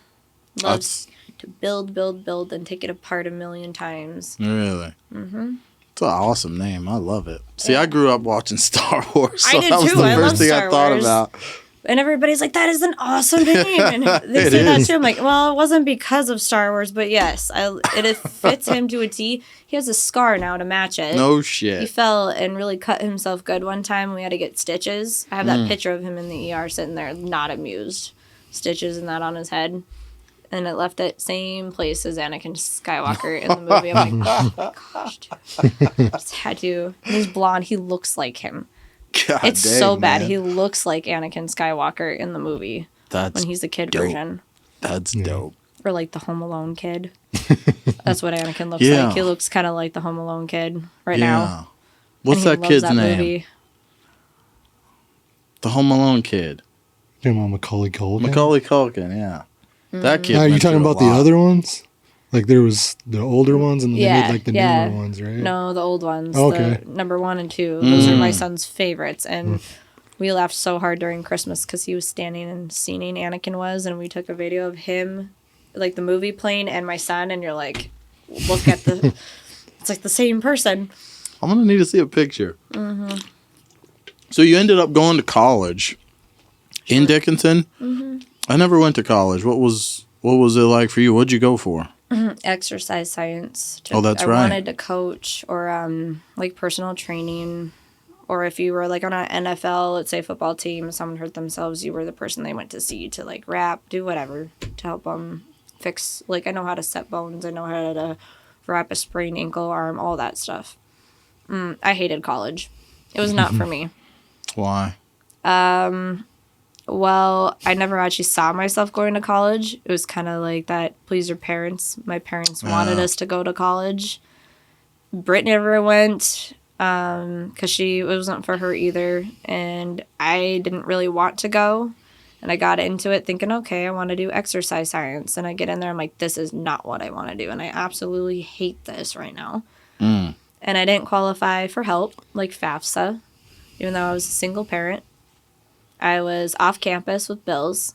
I worked at Menards in 3 different departments during the oil field. Like, I did inventory counting for that whole store. Oh, my God. Cashiering, returns, and I worked in the hardware department. They paid me $22 an hour overtime because I would also do, like, 60 to 65 hours in a week. And then I was supposed to try to do school. And have your kids. And they wouldn't work with me at the college to do, like, online or, like, so many credits at a time. At that time, the college there was like, nope, you have your freshman year, you got to do full-time load, full-time credits. I'm like, I can't do that. I'm a single parent. And then because I made too much and I wasn't 26 yet, they also counted my parents' income that I didn't even live with. Jesus. Had nothing to do with it. So I didn't qualify for any help. So my first semester, I paid almost $4,000 out of my pocket to not even be able to fully be there for my classes. That's insane. And some of them, you'd wake up, you'd go to the college class, and you'd sit there for 5 minutes. They're like, oh, hey, good morning. You need to read from this to this. Here's your assignment. Da-da-da. Bye. Have a great day. And I'm like, I'm paying you $800 for this shit? I might as well just, I could have taught myself that. This is stupid. Yeah. Or I had, like, CPR, AED, and bloodborne pathogen, like, courses. I already had the license. The college is like, well, nope, you still got to take that credit. I'm like, why? It's $800. I already have it. I'm already certified. Why do I need it? And it's valid. Right. Nope, still got to take it. I never showed up to that class the entire semester. I got a text from the professor, if you don't show up and pass this, you flunk. I'm like, okay, well, I won't. Showed up for the one test day. In 10 minutes, took that test 100% because I had taken it so many times. Handed him like, hey, he graded it, walked out. I was the first person done. I'm like, have a nice day. Like, damn. Like that was not worth my time or my money. They give you $800 for literally nothing. For me to even pass a class that I really didn't need to take, and I never showed up at, but I still passed because I 100% was able to pass the test. So it was like a mandatory Yeah, one but of why? those things. Why I should don't it have know been why mandatory they do that. when if you had people that already, it wasn't just me, there was others too, that have already had a valid certification in it. What the hell was the point? Right. Besides taking your money. Right. Stupid. That's, well, I think they're there for money at this point. Kind of. It was a lot of those classes. The only one I could say was worth it was Miss Carr. I loved her. She was nutrition class. I learned a lot with her. She actually took the whole hour and a half, almost 2 hours sometimes, teaching you, answering questions. Like, she really was a good teacher. And she's not there no more. She retired. But she was like the only one I could say that was worth my money. Oh, what the hell? Mm-hmm. So how many years did you end up doing? I stopped after that first semester because for me, I'm like, I can't even be here. Right. You guys won't even, like, work with me so I can be a parent, succeed in this area, and work. Right. Like, you just won't. So, okay, $3,000 to a college to flunk all these classes I can't be to because I'm at work. Or $3,000 in my daughter's mouth. Or clothes. Or stuff for her. I'd rather spend that money on my kid. Right. So I stopped. And oh my gosh, my dad was pissed for the longest time. My family was. And then I got into tattooing not too long after. And that was hard too because you're a single mom. You're trying to work another job to keep food on the table because when you're an apprentice, you don't get paid. You don't. You're like the shop's bitch for the next 2 years a little bit if you don't have a very nice teacher at first, which my first teacher was not. He's been in that town a long time. He knows what he's doing. He, I'm not saying he's a bad artist. He's not. But we did not get along at all. And so I did leave. And then I met Travis. And day and night difference. Like, Travis Wolf, my mentor, he's from Phoenix. He's from Arizona. He's tattooed now 18 years. He never once yelled at me. I had to unlearn bad things that I picked up on, which sucked. And then the process of relearning better things. It was like humbling yourself to take 6 steps back so you could go 10 steps forward. And that's what he told me too. Because you hit a wall. You're like, I know I'm hitting a wall and I need help, and I don't know what else to do. He never once embarrassed me. Like, oh my God, I could hear his voice in my head when I slept sometimes because I have PTSD. And I'd be like, don't sneak up on me like that. But if he didn't, because he'd be so quiet and I wouldn't even know. He's a big dude too, by the way. Like, he's like a big biker guy. People think he's kind of scary at first till you talk to him and you're like, oh, you're so nice. Like, most of the time. But he would stand behind me and be like, slow down, and you'd like jump and be like, oh shit, I didn't even know you were behind me. And it's so he could catch you. So your subconscious would then learn to not do those bad habits, whether somebody was watching you or not, kind of thing. Right. And they don't do it to purposely be mean. Like, he never yelled at me, or if he saw something, he'd be like, hey, we'd wait till later and be like, I saw you do that, or saw you do this. Just making you, like, don't do that. And you're like, okay. Like, you had to take constructive criticism to grow. That's why most apprentices, they don't make it. They don't. They'll do 2, 3, maybe 6 months, and they quit. You know why? Because they can't take the criticism. They don't really want to grow. They want the money that doesn't even exist yet. Or it doesn't until you start working on your art.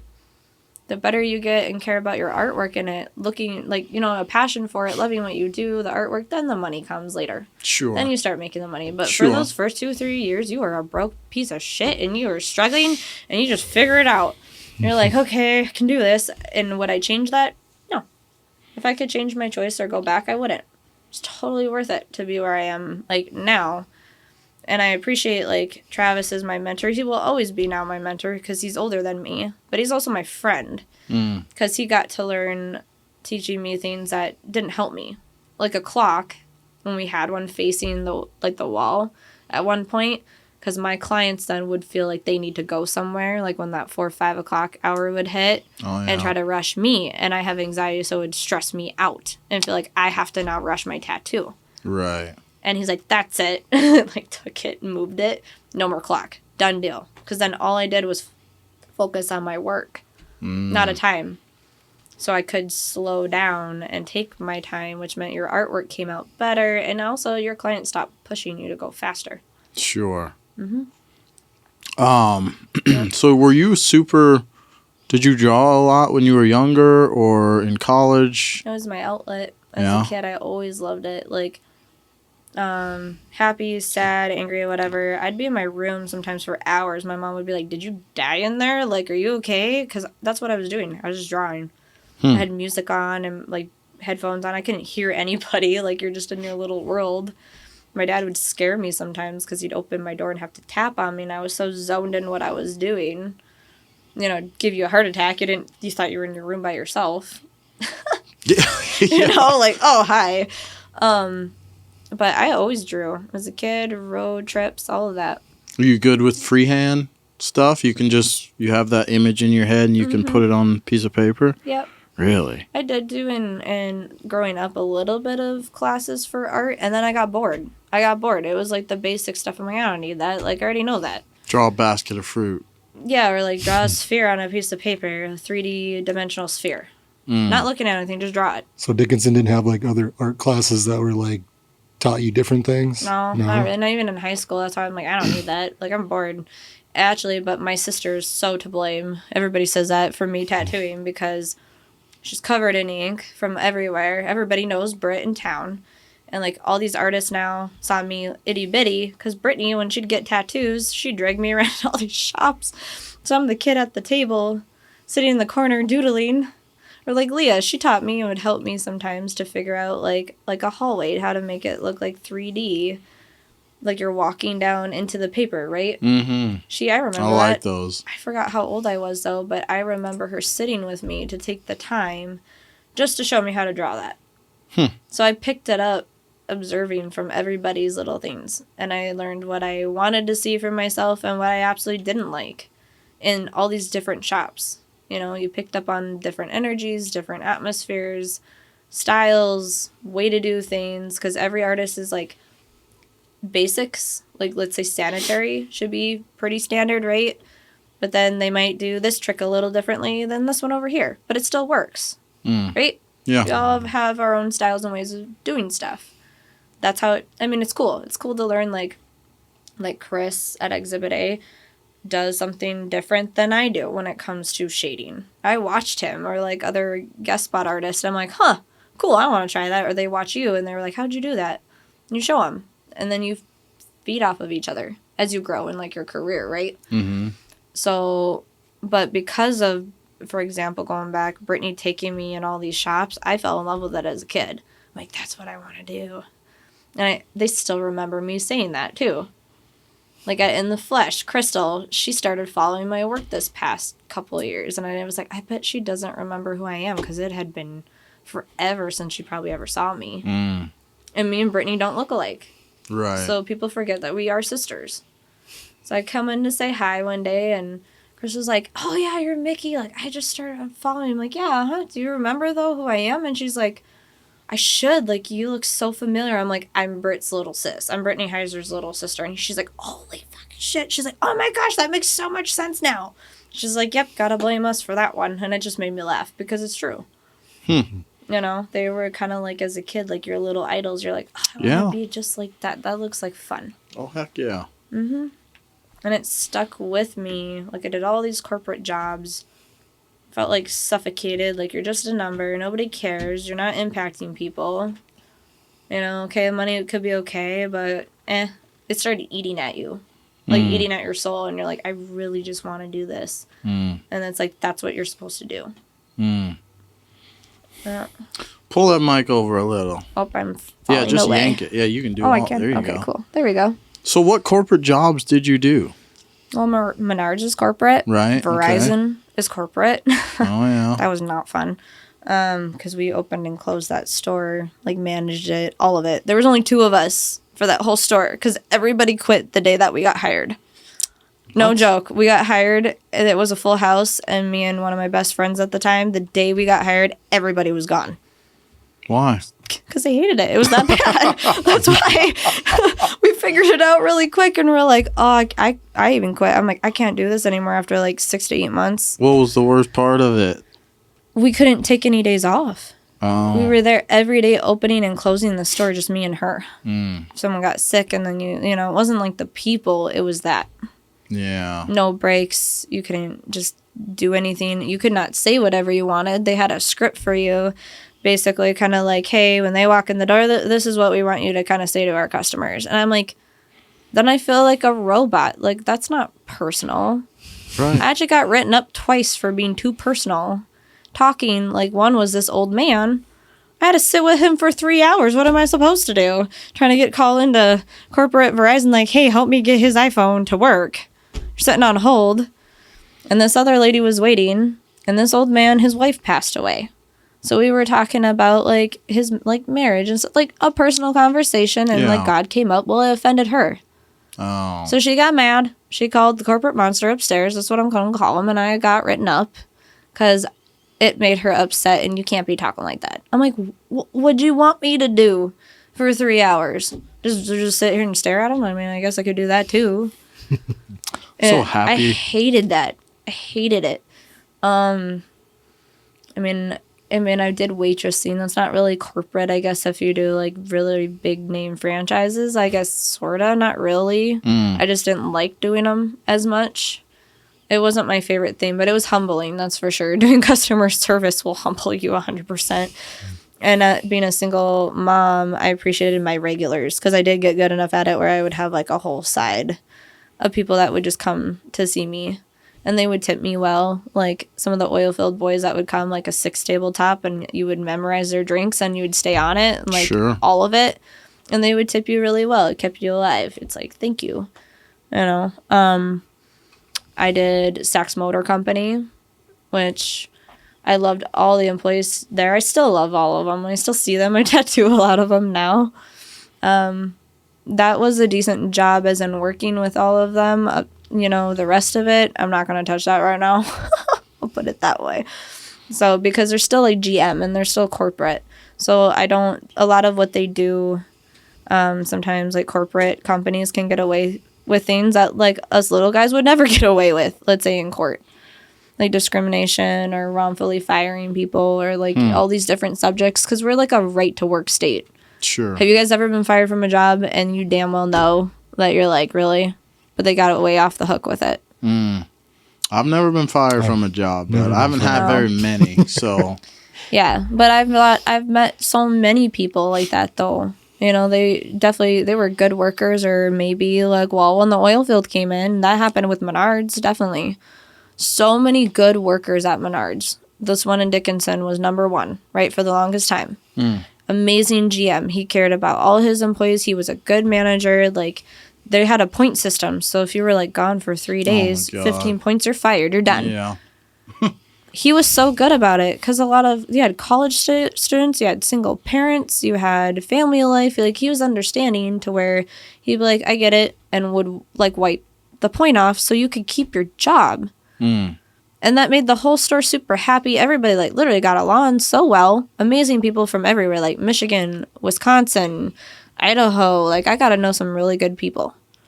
Well, he was known to more like open stores and then kind of start them off kind of thing and be there for a couple of years, and then he'd leave and go open another one. Amazing GM. I still remember getting hired there, and he came up. He's like, I know that you're a single parent, so if you ever can't come or you need something, just ask me. And I was in my like little shell, like, yeah, right, dude. Like, okay, you know, like, believe it when I see it. But he was so good with me too, and not just me, others. Then this other guy, I'm kind of like, yeah, he had like total little man syndrome. Seriously, he destroyed that store. Oh, he did. He demolished that store, bad. And there was people quitting left and right. This went from number 1 store to 17th because he just demolished it. He was a terrible GM manager. Or because the oil left, they didn't want to have to pay, let's say, people like the $22 an hour anymore, or that kind of thing. So if you wouldn't take like $10 an hour, going from 22 down to what, 10 or 12? Are you shitting me? For the same amount of work and what you've been doing for? Why would you do that? So then they'd find a reason, basically, something so stupid, and fire you. Or they'd let you go because you didn't want to take the pay, because then they would hire new people to give them the lower pay. Yeah. They lost so many good workers in that period, just as an example of that one place, because of something just so dumb. That your store went from number 1 to 17. Because you looked at your awesome employees as like a number. So you, like, I mean, like, I don't know what happened to a lot of them. There's, like, one person still at the store that I worked with back there. I'm like, how did you survive? Like, how did you make it through since, like, 2015 all the way to that now? You're the only motherfucker in here that made it through all of that. How the hell? How the hell does that guy get to keep his job? I don't understand. He didn't. He did get let go. Yeah. That GM. Yeah, because it was so bad. They actually got investigated because of him. That store did. Good. Oh yeah, he got let go. Rightfully so. Yeah. I don't understand how people like that even get vetted and hired in the first place. They're so strict on the employees. Oftentimes, you're like, how did a prick become the manager? The way you guys are like micromanaging all the employees at some of these companies. Yeah, it was so dumb too because like our first GM there was all about teamwork, and a lot of that stuff is heavy. Like you're talking like gazebos, like all this heavy stuff, right? And we're supposed to move it. We built that new planogram. My team did. We're the ones who like redid that store after it was built. They redid the entire planogram. We did that. When that new guy came in, he was like, nope, you have to do it yourself. Like, no teamwork. I'm like, this big ass gazebo box is like 200 pounds, whatever. And you want me to move this from upstairs down these flights of steps by myself? So we'd ignore him. I remember Chelsea, she was like, screw that. Like, she's my height. We go upstairs. We bring it all the way down. It takes 2 people sometimes to lift this. And we're small. We're not guys. So just saying. And then we get in trouble for it because she's helping me. Tell me how that makes sense. Like, do you want me to hurt myself? Do you want it to break? Do you want this to just get, trashed because it fell down 2 flights of stairs and now it's garbage as a product? Even, like, it just did not make sense.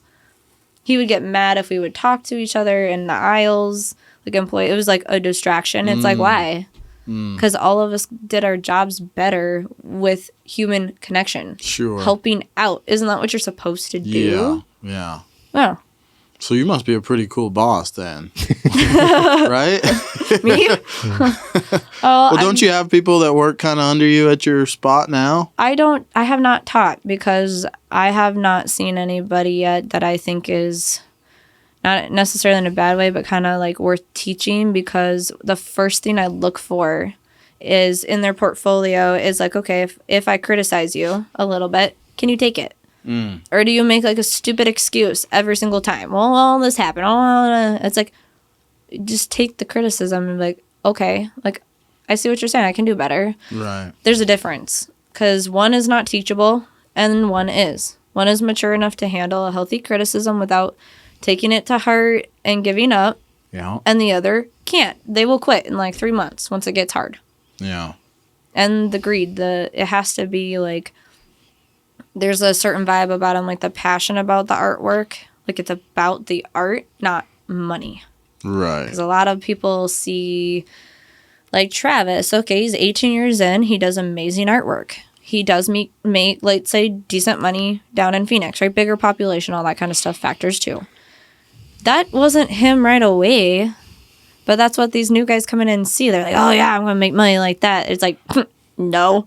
Like I said, your first 2 years, 3, you're a broke piece of shit, and it sucks. Like, and you just learn to deal. You're like scrapping for food or to get yourself like a pop at the store because you don't have money. You just don't. And that's why a lot of them have to have like a second job to maintain it and trying to balance that because it's hard.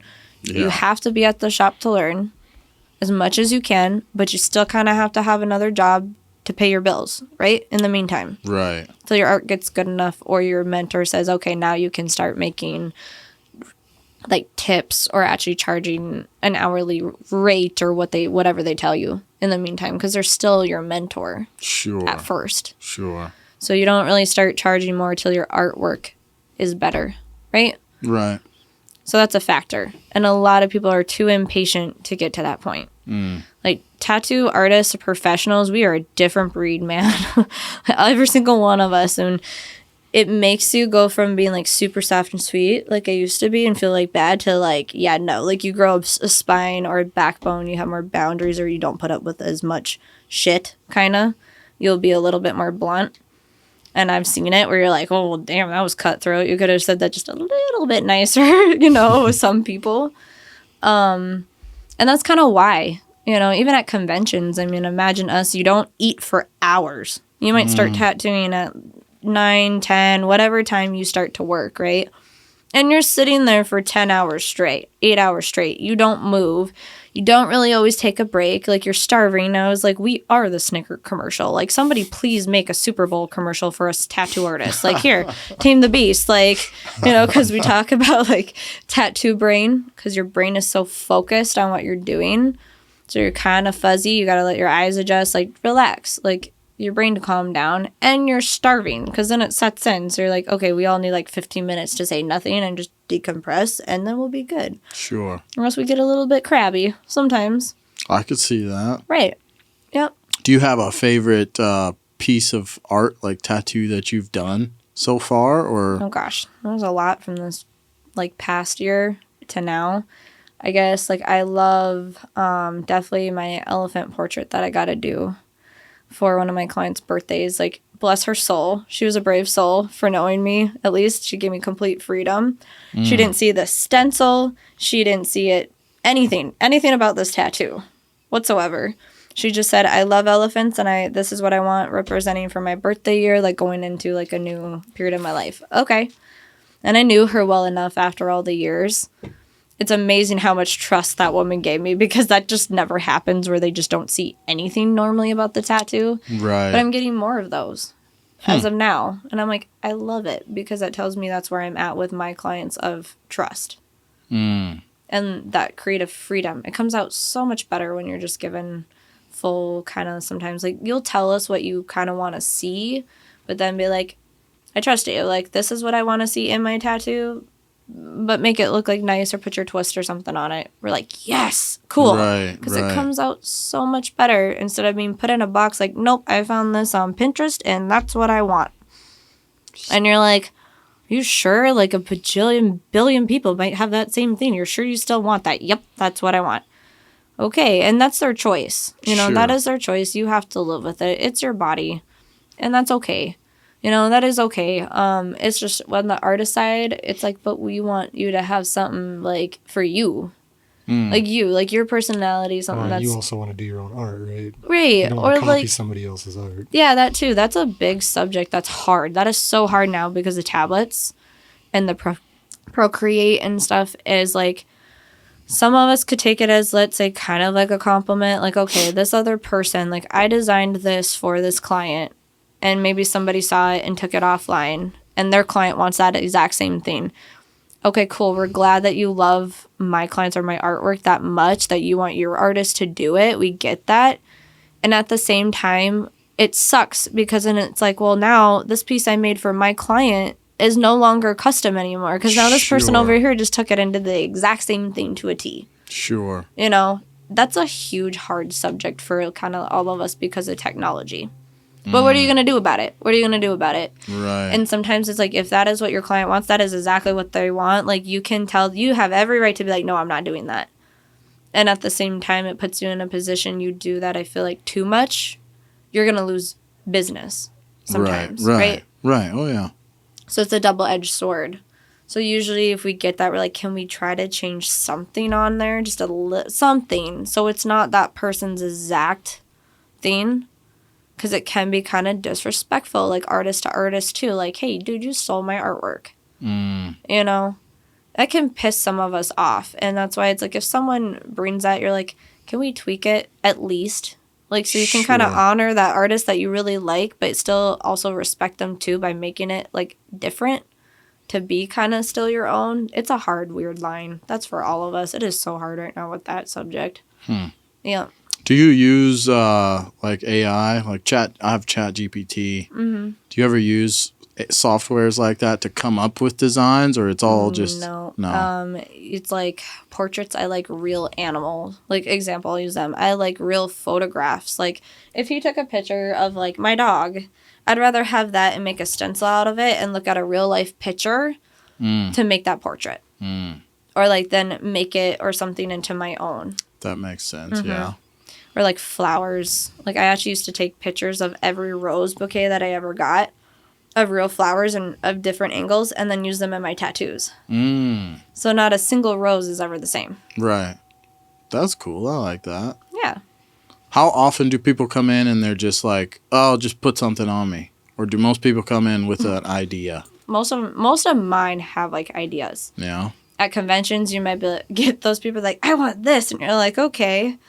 You know, and I've seen some artists be like, that is stupid. No, we're not doing that. You know, like, because I had one, I'll put an example, 18-year-old kid, just turned 18, super happy-go-lucky. Mind you, I'm a mom, okay? He comes in, first tattoo, he's like, I want a pizza slice right on my face, like right there, and I want it this big, like the size of a quarter. I'm like, yeah, no, that's dumb. We're not doing that. Like, and he's like, what? You won't do it? I'm like, no, I am not doing that, because 10 years from now, you're going to hate that thing. So no, think of something better, and then I'll tattoo you. And think of something that means something to you, and because he was 18, for now, that you can cover, because their brain isn't quite there to be like, hell yeah, hey, right. 10, 15 years from now, am I still going to like this, or I'm going to have to go get it lasered off and cover it up? Do you guys do the laser removal stuff? Not anymore. I used to, is it like Derma Rescue in Williston? Her name was Jennifer. She was a licensed doctor. You have to have like a medical license between like whether nursing or actual doctor degree to do laser removal. I got to learn a lot from her, though. We tried. She was in Williston. She was one of the only places, and I saw such a need for it. I reached out. I never did them, but I would rent a part of my bigger studio at the time out to her. Mind you, she had a blue light laser machine, so they're kind of huge, right? $200,000 machine. What? Yes, $200,000 machine. So if one little tiny glass particle or anything broke in it to make it function, it's done. Like, good luck getting the parts or getting your insurance to cover for it, right? We thought it would be like a good thing, and it kind of was. Like, I learned a lot. It is very painful. I don't care what anybody says. I would have to mute out people because you'd scream, even if it was like a tiny little circle-sized tattoo. They would scream every single time. You know, the blue light lasers didn't cause as much tissue damage as like red light. It would still, like, you're burning it off. What happens is that laser is basically zapping those ink particles into microscopic tiny little pieces that your like blood cells basically can like eat, basically. That's why you drink a bunch of water and then it flushes it out of your system. That's how that kind of works. Is that good to be going into your bloodstream like that? I mean, it's kind of like drinking vitamins, I guess. You pee it out, right? So, but it will take, even for something small like this, multiple sessions. It's not a one done an ordeal. Like, something small like this could take like 4 or 5 sessions for it to disappear. Oh, a $200,000 machine. Yeah. That's its only function, to remove tattoos. Mm-hmm. Or like someone, I think she said I also did like hair removal, like laser hair removal too. But we stopped because that road from Williston coming down in the wintertime is well known for accidents, all that kind of. It got to be more of like a risk factor thing. It's a big machine to try to haul back and forth for clients here in Dickinson. Right. So we just kind of like was like, this isn't working, which sucked, and so we stopped. Yeah, it could have been a good thing because it's needed. Because not everybody wants a cover up. Right. Yeah. Some people just want them off. Are you guys tattoo artists government regulated as far as what you can put on people? Like, what if I come in and say, hey, I want a swastika on my neck? First of all, you might get punched in the face because most of us would be like, no. Hell no, we're not doing that. I would hope no tattoo artist would tattoo that on somebody. Well, some people do it, right? So it's not regulated legally, is it? No, it's not. No, okay. But there are things like you should not tattoo. Sure. Like, that would be one of them. You know, like, no. So, I mean, that comes with, that's freedom. And it kind of sucks, I think. Some of us, it varies maybe opinion. Like, every county has a different Southwest District Health. So, like, Fargo's rules, Bismarck's, Mandan's, mine, we are all different. There's, like, some standards, but they're still different. Some are less strict, some are more strict. Or, like, you go here to Montana, totally different regulations. I'm pretty sure Montana has almost less than North Dakota, just for state regulations. But you go to here to, like, Arizona or California or New York, holy moly, you got way more. It's so much harder. And you have to do, let's say, what is it? I think Oregon, for example, is 100 hours logged of actual tattoo time before they can sign off of you as an apprenticeship and say, yep, they did it. Up here, not existent. There is none of that. Really? In North Dakota. Nope. That's so it's a choice to find a shop to decide to do your apprenticeship. And you really should. There's not really an excuse anymore for not doing one. Mm-hmm. There's too many places that you can go. Or like, I don't want to say that online schooling, there's only so much that you can kind of learn online. I will put it that way. Or like college for tattoo artists. I heard that they just opened up like kind of like a few colleges for that. But then I feel like you're taking away from the art of it. Sure. Because my mentor would do it different than the next person's.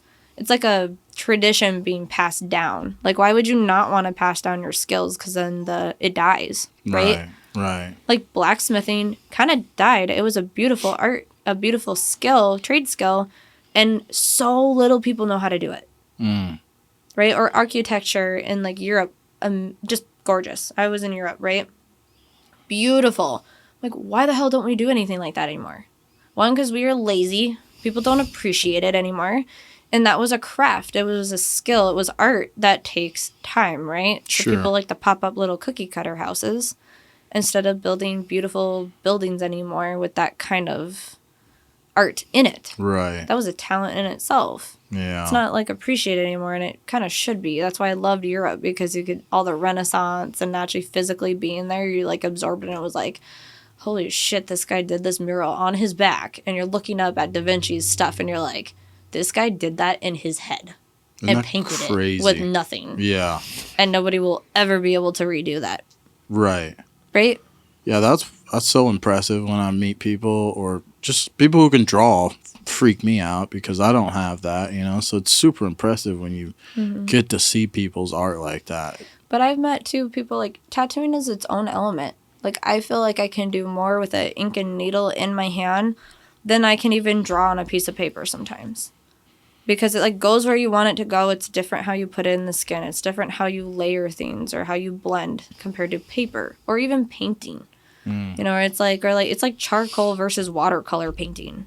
Right. It's totally different. You could be amazing at painting, but you could totally suck at doing charcoal, right? Mm-hmm. It's kind of like that with tattooing too. Like, you can be an amazing tattooer but suck over here at this element. Or I've met people who are awesome at drawing and paintings. Like, they can do these immaculate, beautiful portrait paintings with oil paint. But they just don't tattoo as good. Like, their paintings are better than how they tattoo. Because it's a totally different element. Right. Some people also have that just God-given gift. I know one guy, we are the same age, and he's 1 year, like, less tattooing. I'm like, holy moly. I met him at one of the conventions, and that we were, like, I think I was, 25 at that time? And he was kitty corner. He was so humble, and we were kids, right? That's what they call us. Like, that kid can do what nobody else can do in this whole building, and I've been tattooing for 15 years, and I still can't do that. And he was so humble and sweet about it. He'd come over and kind of bullshit, be like, man, I really love your tattoos. They're so good. And I'm like, have you seen your shit? Like, you just had a whole group of people surrounding your booth because what you're doing is amazing, and nobody around here can do it. I'm like, how did you learn to tattoo like that? He's like, I don't know. I can just do it. Yeah, like, he just could do it. It just came out of his head, and that's what he does. That's impressive. Yeah, it's like he does everything he does. You could give him a Pokemon or like an anime or whatever, and it will always come out this like insane, surreal realism. It's like, how did you just do that? You know, even for some of us, because that's not how like my brain works. That's not my style of artwork. But I would love to know how he does it, or if he could teach like how to break it down to help others learn how to kind of do it. Mm-hmm. If you can, maybe you just can't. Maybe that's just not your style. But for him, it always comes out that way. One of my favorites was like some of his like Batman and Superman. It should be cartoon, but it's like so real. You're like, is that truly on the skin? Like, holy moly, how long did that take you? And it's hours. You know, like his whole sleeves, like they're not just one done session. Like, they take a long time to complete them like that. You know, that was the craziest thing for me to find out how long it takes a piece. Mm-hmm. You know, you can go back like for weeks. Yeah. You know, to do like an arm or something. I don't know. It's kind of like sometimes kind of a joke with like these full sleeve tattoos you see on like TikTok and Instagram. Like, yeah, I did that in 6 hours. Or like, bullshit, like the rest of us, but people do believe it. They'll see like a whole leg and be like, they did that in 6 hours, I'm going to them. And you're like, no, dude, if you can sit that long, because some spots hurt bad, like really bad. What are the worst ones? Feet, freaking shins and stuff like that, right? Where there's not nerve much. Endings. They say like your palms, bottom of your feet, top of your head. Absolutely. Like you could tattoo like the backside of your head and be okay, but you go right on top because all your nerve endings, that sucks. Have you done that? I have not. I've watched others and other friends who are artists get theirs done, and yeah, that's terrible. They didn't do it in like usually one sitting either. Oof. Mm-hmm. Do you ever do black, what is it, or white tattoos? Like the reverse kind of? Yeah. Like black out like your arm and blast white images over the top? I guess I don't really know. Just because I've got darker skin, right? I was thinking if I should get any kind of, I don't know, it would be weird as hell though, I think, to get like a white tattoo. So, okay, it's anatomy and science. What I have found, like I have only found a few kind of colors for like my African American clients, depending on like how, like you guys also have different depths, right? Oh yeah. A lot of them don't hold white. It'll fall right out. It don't matter. And that's because I can never say this word right. Melanin, is that right? Melanin. Melanin is different in everybody's body. So, especially for them, it just doesn't hold. It don't. And certain colors, and let's say if they do work, like I found like a really bright red has worked for them. Really? Yes, and that's like one of the only colors that did work, and it healed good, and it looked nice in their skin tone. Because like you wouldn't want to use, let's say, like a purple or like a blue. It'd look like a bruise, right? Yeah. Or like my sister, she's Hawaiian. She's part Hawaiian. So that's why we don't look anything alike. Her melanin is even different. So certain colors in her look so good, and she holds color really well. White shows up really well. I'm like kind of jealous a little bit because white doesn't hold up. I'm pasty. Like I put white in my body on this side with Leah 3 times. It does not show up. It falls out. It does not stay. Damn. My body don't like it. And what's the point? I am pretty pasty, so there's just no reason either. I make fun of myself on that one. That's fine. And some people's bodies too. Like I have one client, her body hates purple. It doesn't matter what kind of purple ink it is. Doesn't matter if I did it. Didn't matter if any other artist she had do some purple. It all fell out. It is all gone. But any other color or like blue, her body would like absorb blue like nothing. It was the easiest thing. I like wanted to drink the blue ink up. You know? That's weird. Yeah. So all the other colors would stay, but the purple on her will never hold. Ever. It's just her body. So when you say it falls out, like later on they'll be in the shower and it'll rinse out or what? Your body rejects it. It like, like when pushes you're healing, it pushes it out in the healing process. And over time where it just like bleaches out so easy, your body just doesn't hold it.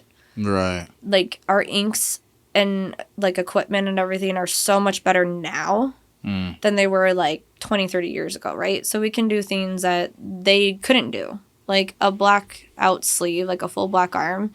Let it heal first, and then you blast a white image over the top. Now we can do that. Back then, couldn't do it, right? That was like an impossible thing. And now you have the new generation where, no, we can do that. It's going to be a process, but we can do it. Might take a couple of times. So that's a difference, too. But, like, I have even one client, like, yellow used to be a color that people would say, the sun bleaches it out. It's not going to last long. Those kind of things.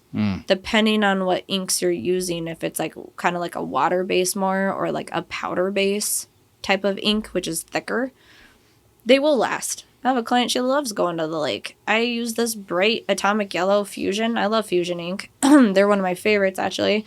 And we did it on the inside of her arm, even over barbed wire scar tissue from her childhood. And that's stuck. She goes to the lake like all year long, in the sun, everything, and it's still bright yellow as if I did it 4 years ago, like it was brand new. She's in the sun all the time. So, how often do you have to redo? Do tattoos like the stuff you've got? Is it gonna last for what 20 years? Like what's a shelf life on a tattoo? Till the day you die. So you better like make sure you pick it out well because, like. Think of ancient mummies like Egypt. they have found them with tattoos on them, right? That was like soot or berries or whatever they used to use in like a tap version, which sounds awful and atrocious compared to ours. But they have found mummies with tattoos still on them from way back then, right? Yeah. They're like super old and decaying, and they're still there. So what were they using for ink back then? Ash. Soot. Ash? Yeah. Really? Yep. A lot of stuff like that. You've seen the people that tap with the stick. Yep, would you ever be interested in doing that? Nope. My sister is. I'm like, you can do that all you want, and I will sit and watch. Nope. That looks ridiculous, especially if they can actually create something that looks... There's like how? An old lady I saw. She's like indigenous, but like super old. I forgot what it was. If she was like anywhere between 80 and 100 years old, and in her tribe, she still does those. At her age, she's just sitting there doing that tap like it's nothing. I'm like, that looks so painful, and she's that old and she's still doing them. Wow. You know. It's got to take forever too. It's a cultural thing, and in some cultures, like they won't touch you if it's like a spiritual thing too. It kind of is tattooing. That's why we say be careful what you put on your body. It's an expression of inside. You can tell a lot about somebody on the inside by what they put on their body on the outside. Like decorating your temple. So your soul is really who you are. It's contained in your body, right? So you're just decorating the outside so people can see you. Kind of. Does that make sense? Yeah. Right. That's why it's kind of like a really big spiritual calling being a professional artist anywhere. And why we won't do some things or we will do some things. Or like Polynesian tattoos are super popular. Right? Mm-hmm. They're really intricate. They're really beautiful when they're well done. That is for their culture, it's a very spiritual thing. It's like a gift thing to them. That's why sometimes they can get a little offended if you're not like Polynesian truly. And every mark in the way you put it or what you do means something. So you gotta be careful too. Like if you don't know what Polynesian means, please don't tattoo it because you might actually put something really bad on somebody. It's like tattooing Chinese symbols and saying, "Hey, this means that," and then finding out later from a Chinese man that no, that don't mean that. Like I can read it, and you don't want to know what that says. Oh my god, I love looking at those. Yeah, it's like girls will go over to China and get Chinese like letters or whatever, and then they translate it. It's just like random numbers and letters or something. It's like, what is that? On your arm? Or like. What is it? Not like, Hebrew or Greek or like actual, like their symbols and stuff. You better go to somebody who actually can read that before you get it tattooed. I don't care what Google says. Like, please just ask somebody who reads it. No shit. You know? So what religion would you say? Or are you not? I don't identify as like Catholic, Lutheran, any of that stuff. Do you read the Bible? I do. I've studied it. Yeah. I think religion is also a big, big divider. It's not what God intended at all. No. Like, it's one of the biggest divisions ever because incel would be like the racial stuff, right? Like, this is a dumb analogy, but still. Like, every flower is a different color. And they're all beautiful. Do the flowers give a shit what that flower looks like? No. Right. So why do you? Or a dog. Dogs are spotted, speckled, this, that, they're mutts, they're whatever. Do they care what each other looks like in a sense or this or that? No, they don't give a shit. So why do we? Why do we fall into that trap? Yeah, why? It's a weird human That's not what flaw. it was intended for. Same with the religion part.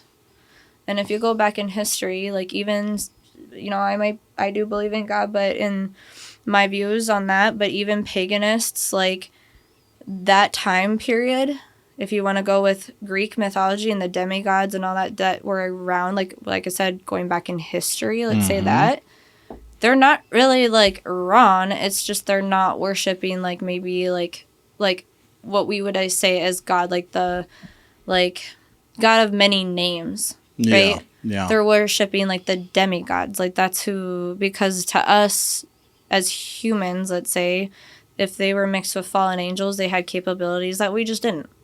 I do not believe that we built the pyramid whatsoever. Because if we could, we would already have redone more.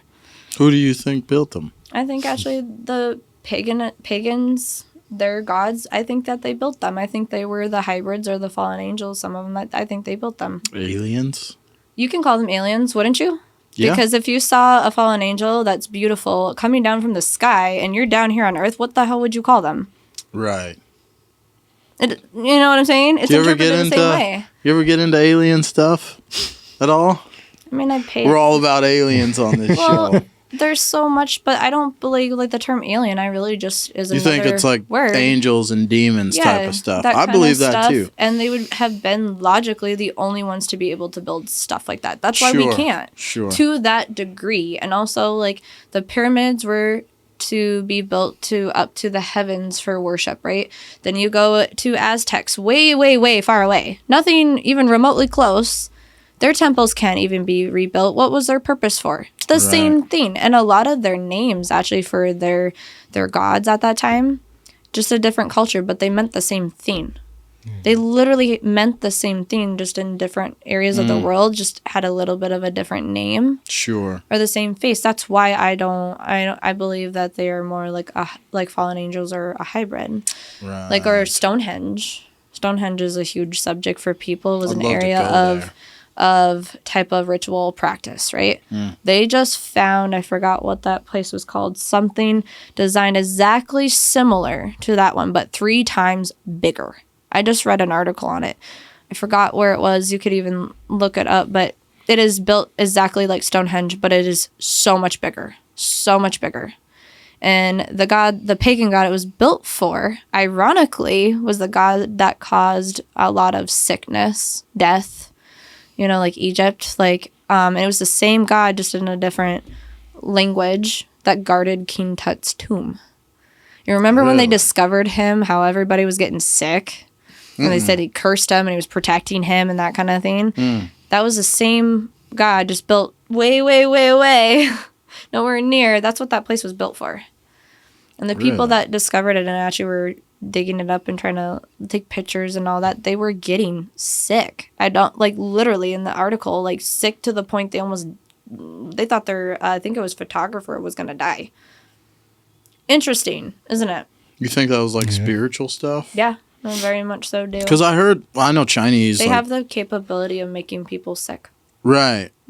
I know, back in China, they would bury these tombs or whatever and kind of set booby traps and put poison and stuff down there. So when it was discovered, people would get sick or die or stuff like that. And they were smart about how they built those things. They weren't uneducated cultures. Atlantis was the biggest one of their time.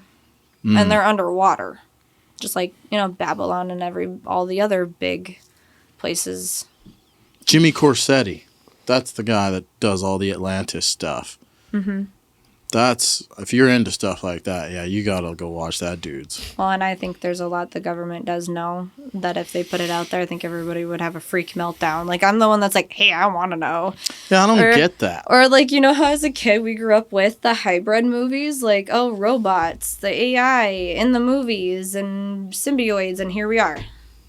And now I'm laughing because I'm seeing Godzilla, King Kong, Hollow Earth, or let's say, or Meg, the Megalodon movies, how far they went down in the ocean. They break that wall barrier, right? They go farther down, and then there's they find there's all that ancient cities, right? And these prehistoric creatures down there. I'm like, that is too scientifically accurate. 100% that could be a thing, because think about it, the ocean, they say we haven't discovered or can't go that far down because of water pressure.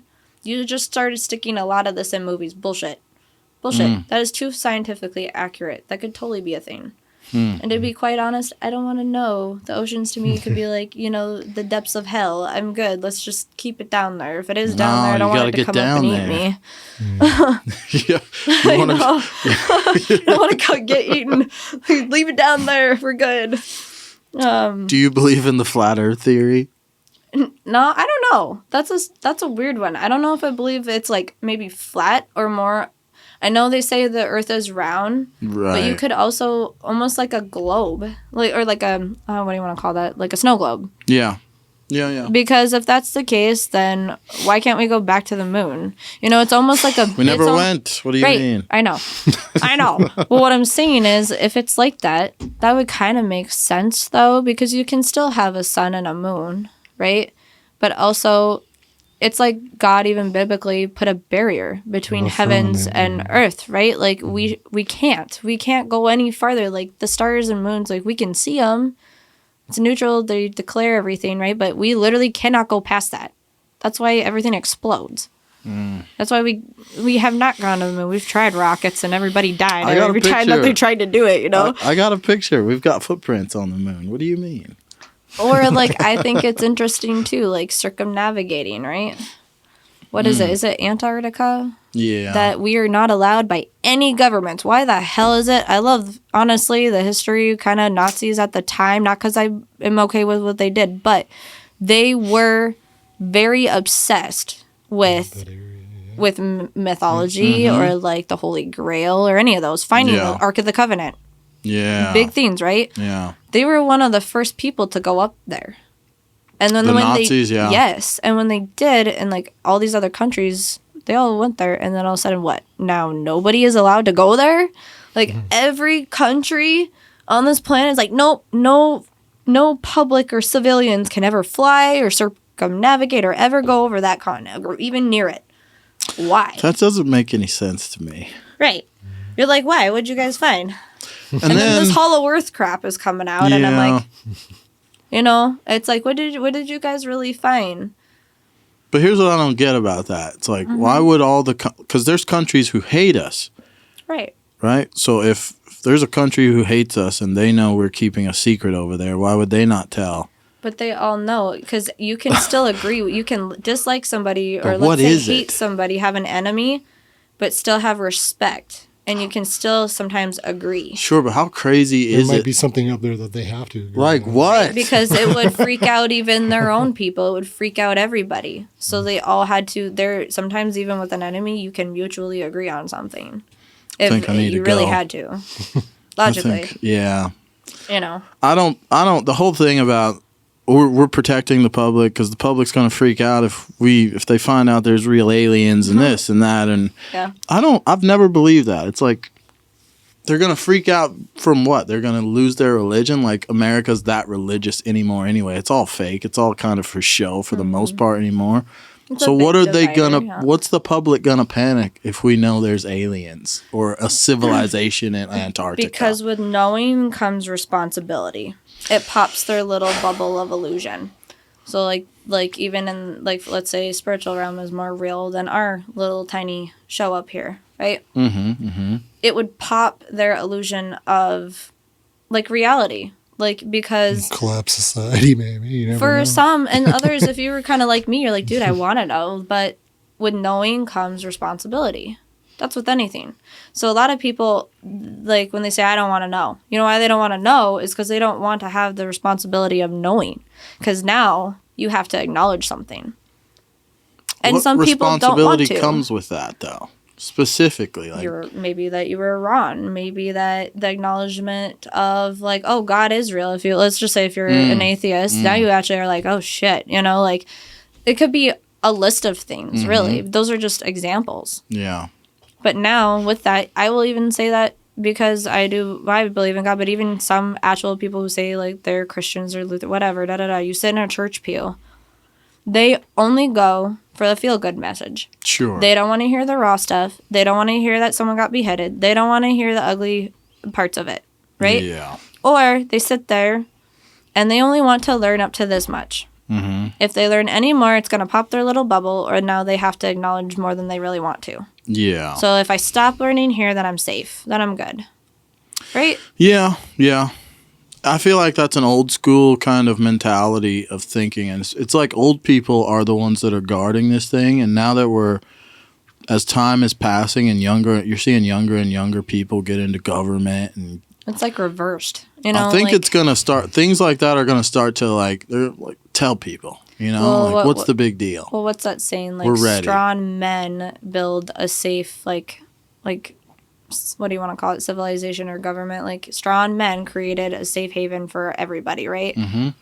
Weak men create hell, right? So you guys they all made the safe functioning government at one point, and now you got all this other generation that has gotten way too comfortable and relaxed and is lazy and selfish and all this bad stuff.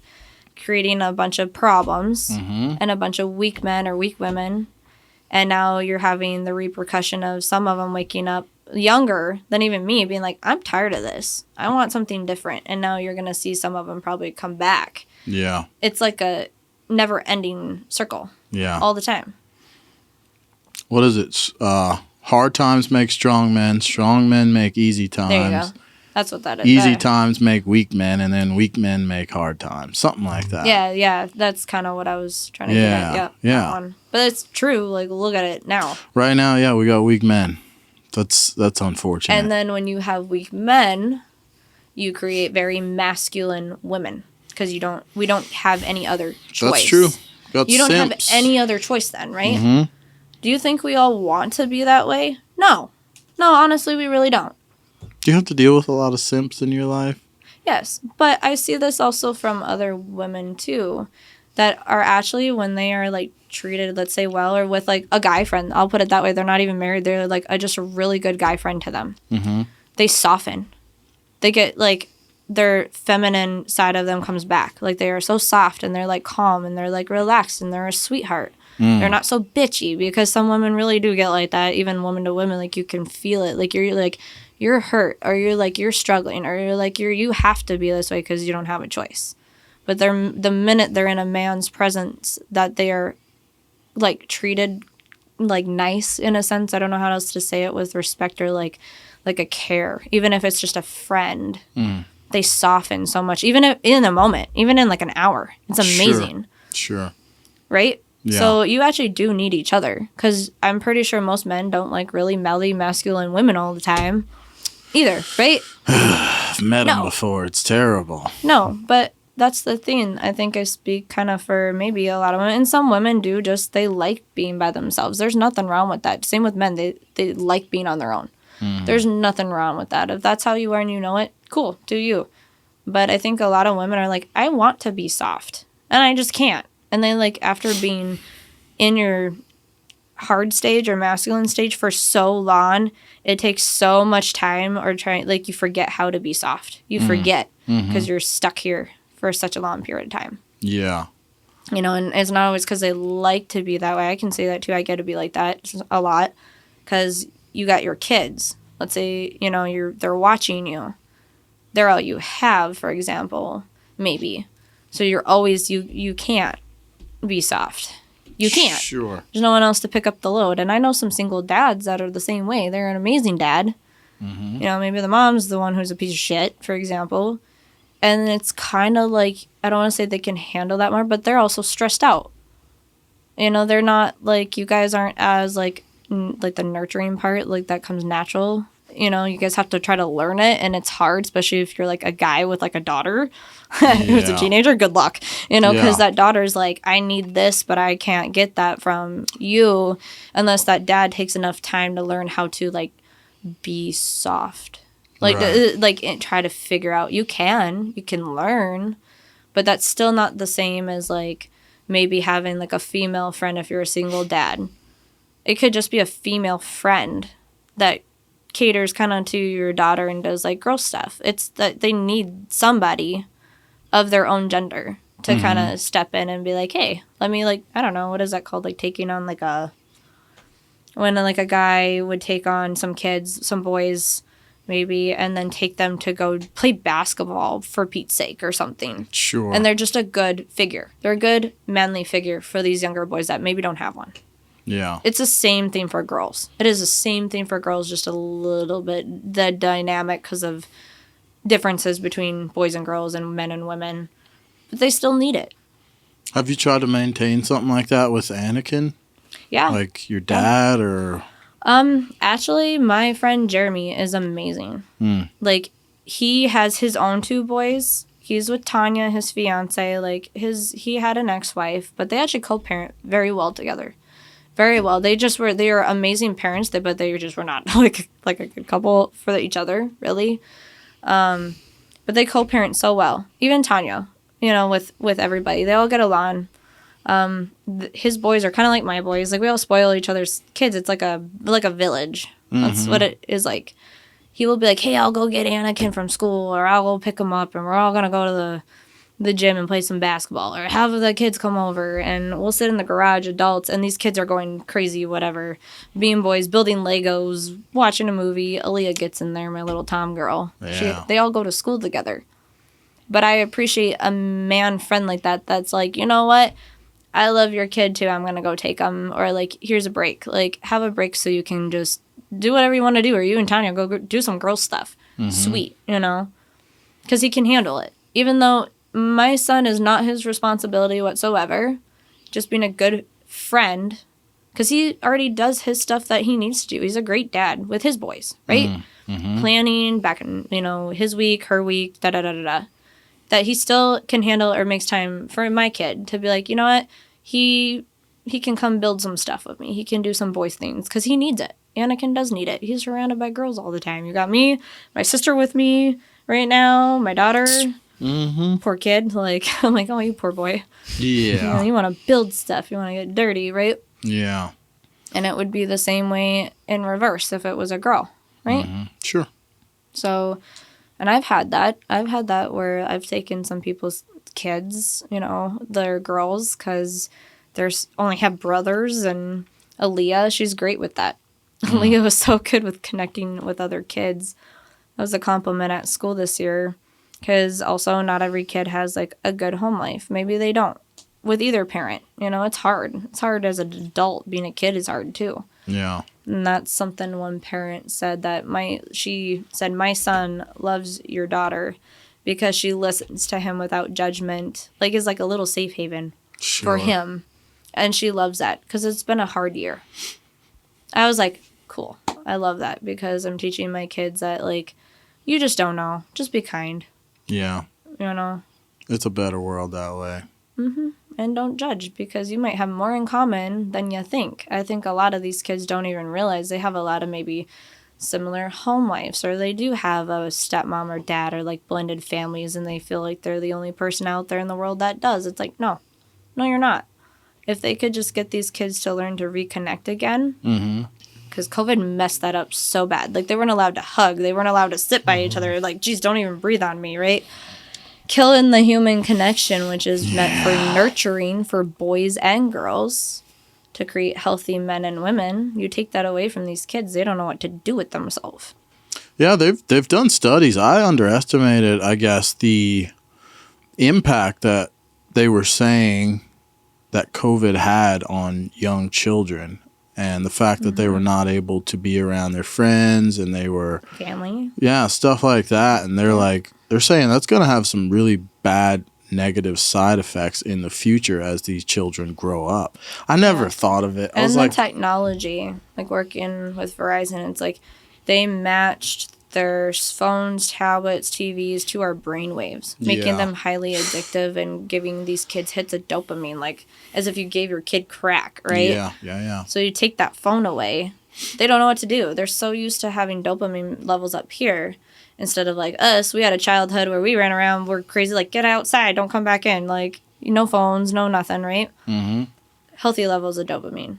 Right. So you have their younger, my daughter's generation, always up here, and you take their stuff away to try to maybe detox them, they're going to have a complete mental breakdown. They literally go almost suicidal because they don't know what to do. They're not getting those dopamine hits. It's insane. I've seen it. I've actually heard other parents vent about it. They're like, holy moly. It's like, yeah, that's why my kids don't have a tablet. They don't have a cell phone. We don't even actually have a PS2 or Xbox, any gaming consoles at my house at all. We have the TV, but we did a detox even with Bubs because that for him was almost like he started throwing fits. I'm like, nope, that's it. No TV for like a week. And at first, the first 2 days, he's like, Mom, I'm bored. I'm like, good, go play with a stick. I don't know. Like, it's good to be bored. Use your brain. That's right. You know? Like, go play with some Legos. But I'm bored. I don't care. Go play with Legos. Yeah. Figure it out. It's good to be bored. Stare at the ceiling and make your brain just go off. Like, imagine stuff. Right? You're definitely in the minority there, probably, of parents who are doing stuff like that. Well, they don't. Some of them just don't take time. Parent, really, they want the easy road, right? The easy way, just like taking a pill. Yeah, I get it. It's gonna affect us later in the future. That's 100% for sure. It's affecting these kids bad. Yeah, and like, imagine really in the future, like we're really dependent on technology and everything's electric and this and that, and something happens in the future where we lose electricity or you lose power for. Imagine that in America for a month. Probably gonna freak out. Yeah, we Survival would burn. Of the fittest on that one. Yeah. That would be absolutely insane. We're completely dependent on it now. Yeah. It's terrifying. You know how many people I've met, like, it's like, so if you didn't have any of that, can you build a fire? Like, could you go build a shelter? No. Like, just find anything. Yeah, they're like, what? I don't know how to do that. You're like, you don't know how to find some rocks or some sticks or something to build yourself a shelter? Like, I don't know. Use your imagination to cover yourself? No. You're like, oh, God. You're like, this is a problem. Like, we need to work on this, you know? Yeah. It'd be like the Hunger Games. It'd be bad. Oh, my God. I love that show too. I like watching there's a TV show called Alone where they drop people off in the middle of the freaking wilderness and they have to try to survive as long as they possibly can by themselves. And it's pretty, like, people who go out there and they're prepared. You know, he's like, oh, I was a wilderness expert and this and that, and I've built plenty of fires. They'll go out into these environments and not be able to create a fire because it's cold and it was snowing that day or something like that. And these people tap out, and those are professionals. Yeah. So the level of difficulty to go out and be able to support yourself and survive in situations like that, if shit ever hits the fan, dude, there's going to be such a small number of people that are able to do it. Yeah, and that's actually where, again, that appreciating people for their expertises or what they're good at, like a village comes into play. Like, I suck at gardening and growing plants. I killed a cactus, dude. Like, all plants, they will die. Like, don't give them to me. But my youngest brother can grow anything. It's ridiculous. He can cross-pollinate. He can take, like, a little thing that probably should have died and bring it back. He's growing a pineapple plant for 2 years now in his bedroom. Like, he was so smart. He built his own hydro, like, kind of like watering system with cardboard and tinfoil as a kid. And that was before he got a real one. And it worked. Wow. He loves plants so much and those kind of things. He loves doing it. It makes him, like, happy, and he's so good at it. We got him a outdoor, like, greenhouse. It was huge. Okay, it's probably, like, I'd say, like, a good size of this room. And it was for outside. You know what that kid did? He stuck it in his bedroom. That's how excited he was about it. He has all his tropical plants in the bedroom, and then all the summer and gardening and tea plants and all this stuff outside. Sounds kind of cool, actually. He makes some awesome herbal Wouldn't that bring too. Bugs in? I don't know. He's pretty good at not really, actually. You'd be amazed. I don't know if it's because of what he uses to keep, like, mites and certain things away, but he does a good job. Yeah, I had a buddy of mine who was kind of into stuff like that. And eventually... But it's cool, right? Right, but eventually he went to jail. And I was like, what happened? He's like, I gotcha. Yeah, I was growing weed in my apartment. Luke's not doing that. Come on, man. Food. Or, like, tropical plants just because he thinks they're cool. Yeah, I just found out one of the guys at work has... Is it pineapples? He's growing pineapples. In his garden here in North Dakota. You know how long one pineapple takes to grow? No. 10 years. What? One pineapple plant, one tree takes 10 years. Is it an actual tree or a little... What is it? I've never seen a pineapple plant. I haven't seen it fully grown, but I asked Luke, I'm like, what the hell is that? It looks like a little shoot at first. That's what it looks like. But I don't know how big they get. I always thought they were like coconut trees, like pineapple. I don't know. Apparently not. I don't know. I'd have to ask Luke, but... Yeah, he's so good. But that's what you would need in a village. Like, he probably would be the person that you'd look to because he is good at that for food or whatever, right? Yeah, I hope that time never comes. I hope we don't need it, but... It might. Maybe. It's 100% going to. We just don't know when. And But that's when people need to stop being so... and, like, actually learn to be okay with each other's differences. Yeah. Yeah. Because that's how you function. Yeah, that's going to be hard. I don't know, man. I'm trying to think if there's any other questions I'm supposed to ask you. You mentioned you had your first tattoo, the first place you went to, and he was terrible, and you left. First one. What exactly was so terrible about that situation? For me, it was like the environment was really toxic. like the energy communication wasn't there. So like you wouldn't know that, okay, he wanted you to take down his setup, or he wanted you to set his setup because he had an appointment. So you didn't do it because you weren't told, and then you got yelled at later, for example. Okay. Like just stuff like that, and personality differences. It just clashed. You know, he still was a person who taught me something, so there's still a respect factor, and he's been there for a long time. So he might not be my favorite person in the world, but I still can agree with him on things, you know, like the basics, or like an apprenticeship. You know, we didn't get along, but there's still that like dynamic. Like you still should have respect for people who've tattooed a lot longer than you, for example. It just wasn't my, what we call, shop family. It was not my place, not my energy. It was not my shop family for getting along. And sometimes you could have a really healthy shop family, and let's say you bring somebody new in, and you don't know till you know sometimes. It takes one person to destroy an entire shop. It takes one person. Yeah, we see that with work all the time. Right. And that happens in the tattoo industry too, and you just don't know till you know sometimes. And sometimes it's not maybe even the person you brought in. I can speak for guys and girls on this. Insecure, jealous partners. Our divorce rate for tattooing is so high, not because of what we did. Same with like doctors, probably, or massage therapists, or things like that, right? Yeah. Because of our hours or weird schedules, mentality. Because when I'm tattooing people, guys, girls, I don't care. It's skin. I don't give a shit. It's not a sexual thing. That's the last thing like we would ever even be thinking about for most of us. Like, are you gonna? There's our bad eggs. That's just like everywhere. Yeah. But we're focused on what we're doing to you. You are more likely to have your, like, let's say a random client hit on you, guy or girl side of everything, than you or your artist will ever do that to you. But there's a lot, not just me, I've heard it from my male friend artists and my female friend artists, where they might be dating or married to a partner that doesn't understand what they do, not involved enough, or they are so insecure in themselves. Yeah. And they cause problems at the shop, or they're causing problems for them every time they get home. And it just makes it hard to focus as an artist, and it's just problematic. Like that's just a done deal. Like you just can't. If someone's gonna do that with you, being a tattoo artist, you might as well just cut them off and say done deal.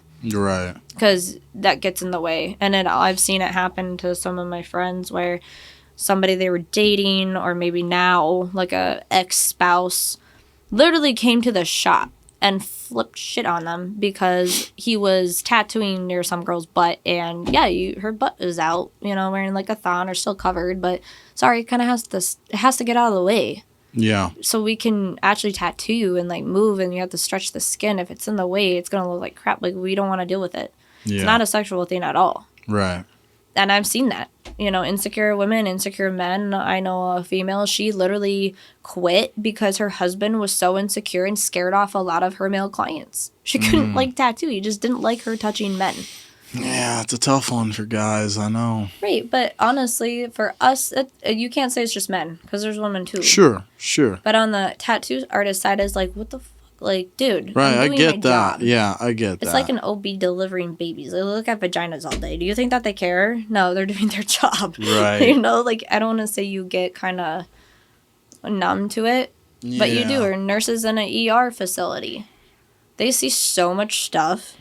They do kind of build a tolerance, and they're not even thinking about that. They're just doing their job.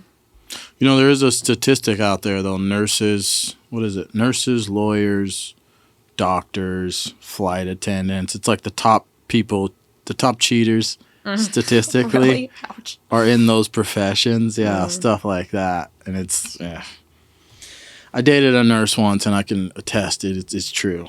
So that's sad. It is. Not everybody is like that. No, not everybody's like that, but it's. And that usually goes for character. Sure. It goes down to that person's character. Sure. And like it does take a lot of trust when we're tattooing, because we're there all day. We do not answer our phones all the time because we're not going to take our gloves off just to text somebody back and call. We might respond periodically throughout the day. or when we're done, then you'll have our full attention, you know.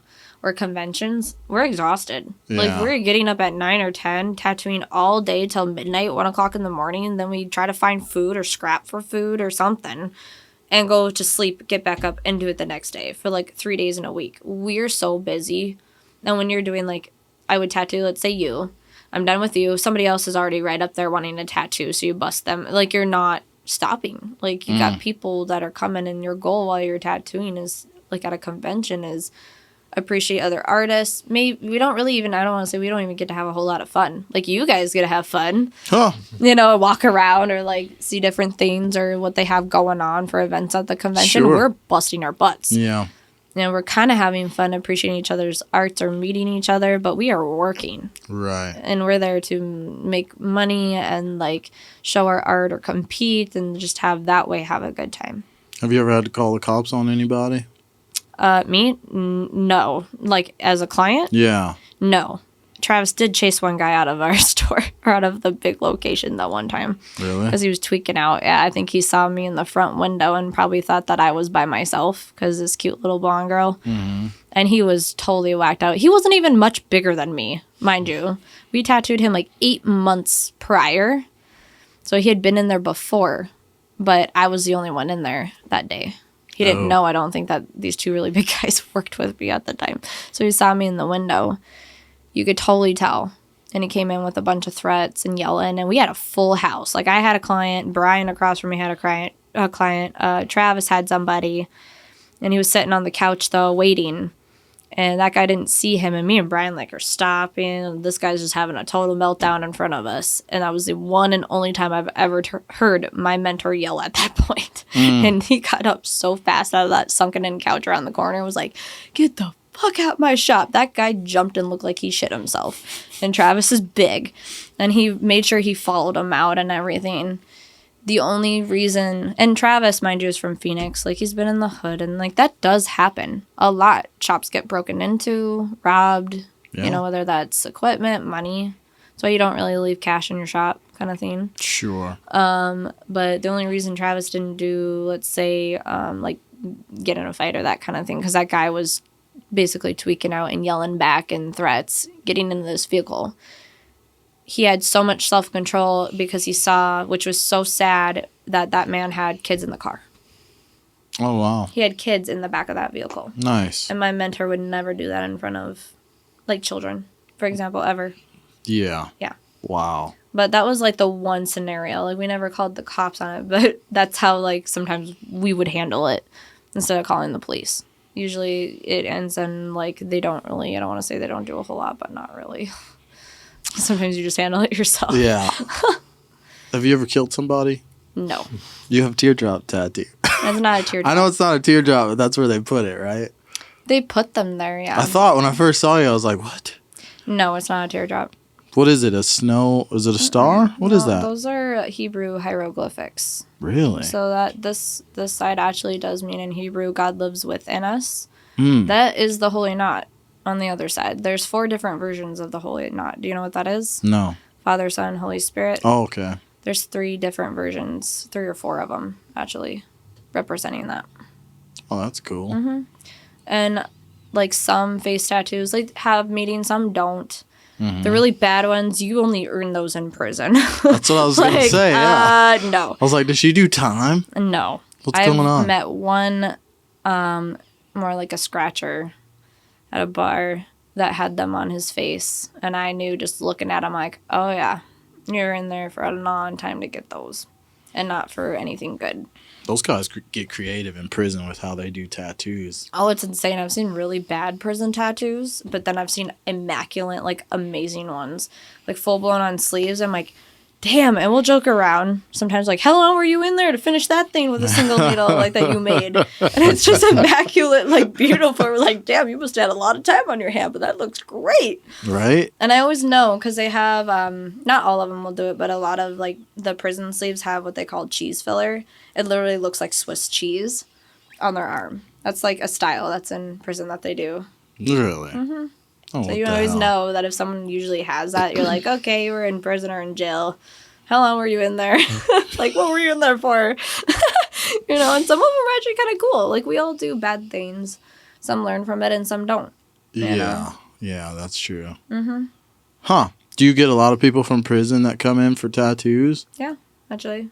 From like a North Dakota. Where's our prison's here, isn't it? For men is in Bismarck, I think. And the women's prison is in New England, actually. It's like, what? 30 minutes from Dickinson, yeah. It's a tiny little town for a prison. Well, yeah. Why do you think it's out there? I suppose. So how many more tattoos are you thinking about getting? Just going to keep going? Oh, yeah. I actually had a whole bodysuit planned out for myself. Bodysuits are like your whole leg sleeve or how you decide to go about them, kind of on your arms and everything. You can do them tastefully, though. I will say that I've had that designed for a long time. Really? Mm-hmm. I was just finding, because of the style that I have for myself, somebody who likes to do that or has the skill level to do it, because it's not going to be every artist's style. Yeah. Like, Lexi and Chris own Exhibit A Tattoo in Mandan here. They are an amazing couple. They both tattoo. Lexi is so sweet. I love her, like her personality.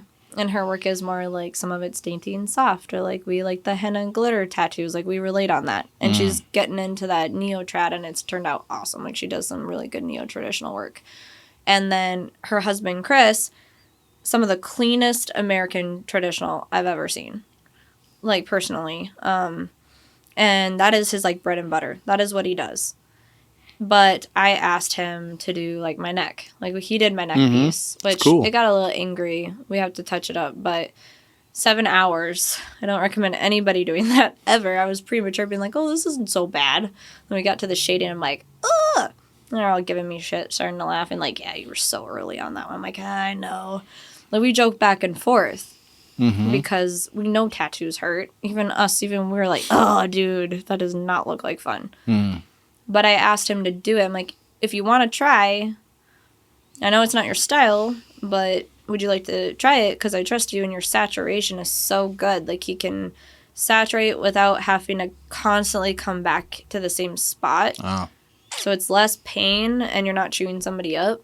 And he can pull, because of his American traditional work, and this is just solid black work, right? He can pull a solid, clean line in one pass.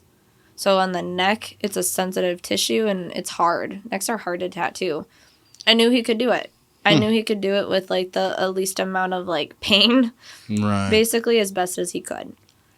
So he's like, yeah, sure, I'll try it. Like, he's like, it's not my normal style at all. He's like, but I'll do it for you. I'm like, cool. Is there a meaning to it? Is it something in specific, or just a cool... It's just kind of like, I don't know what to call this style anymore. It's kind of coming out with some of that black work and marbling work. They call it kind of like a, I don't know, like a grudge style, or like a Gothic Renaissance style with some of the other things I'm picking. It's beautiful. It's more edgy, though. It's definitely not soft. But yeah, I love it. That is cool. It makes you look aggressive as hell.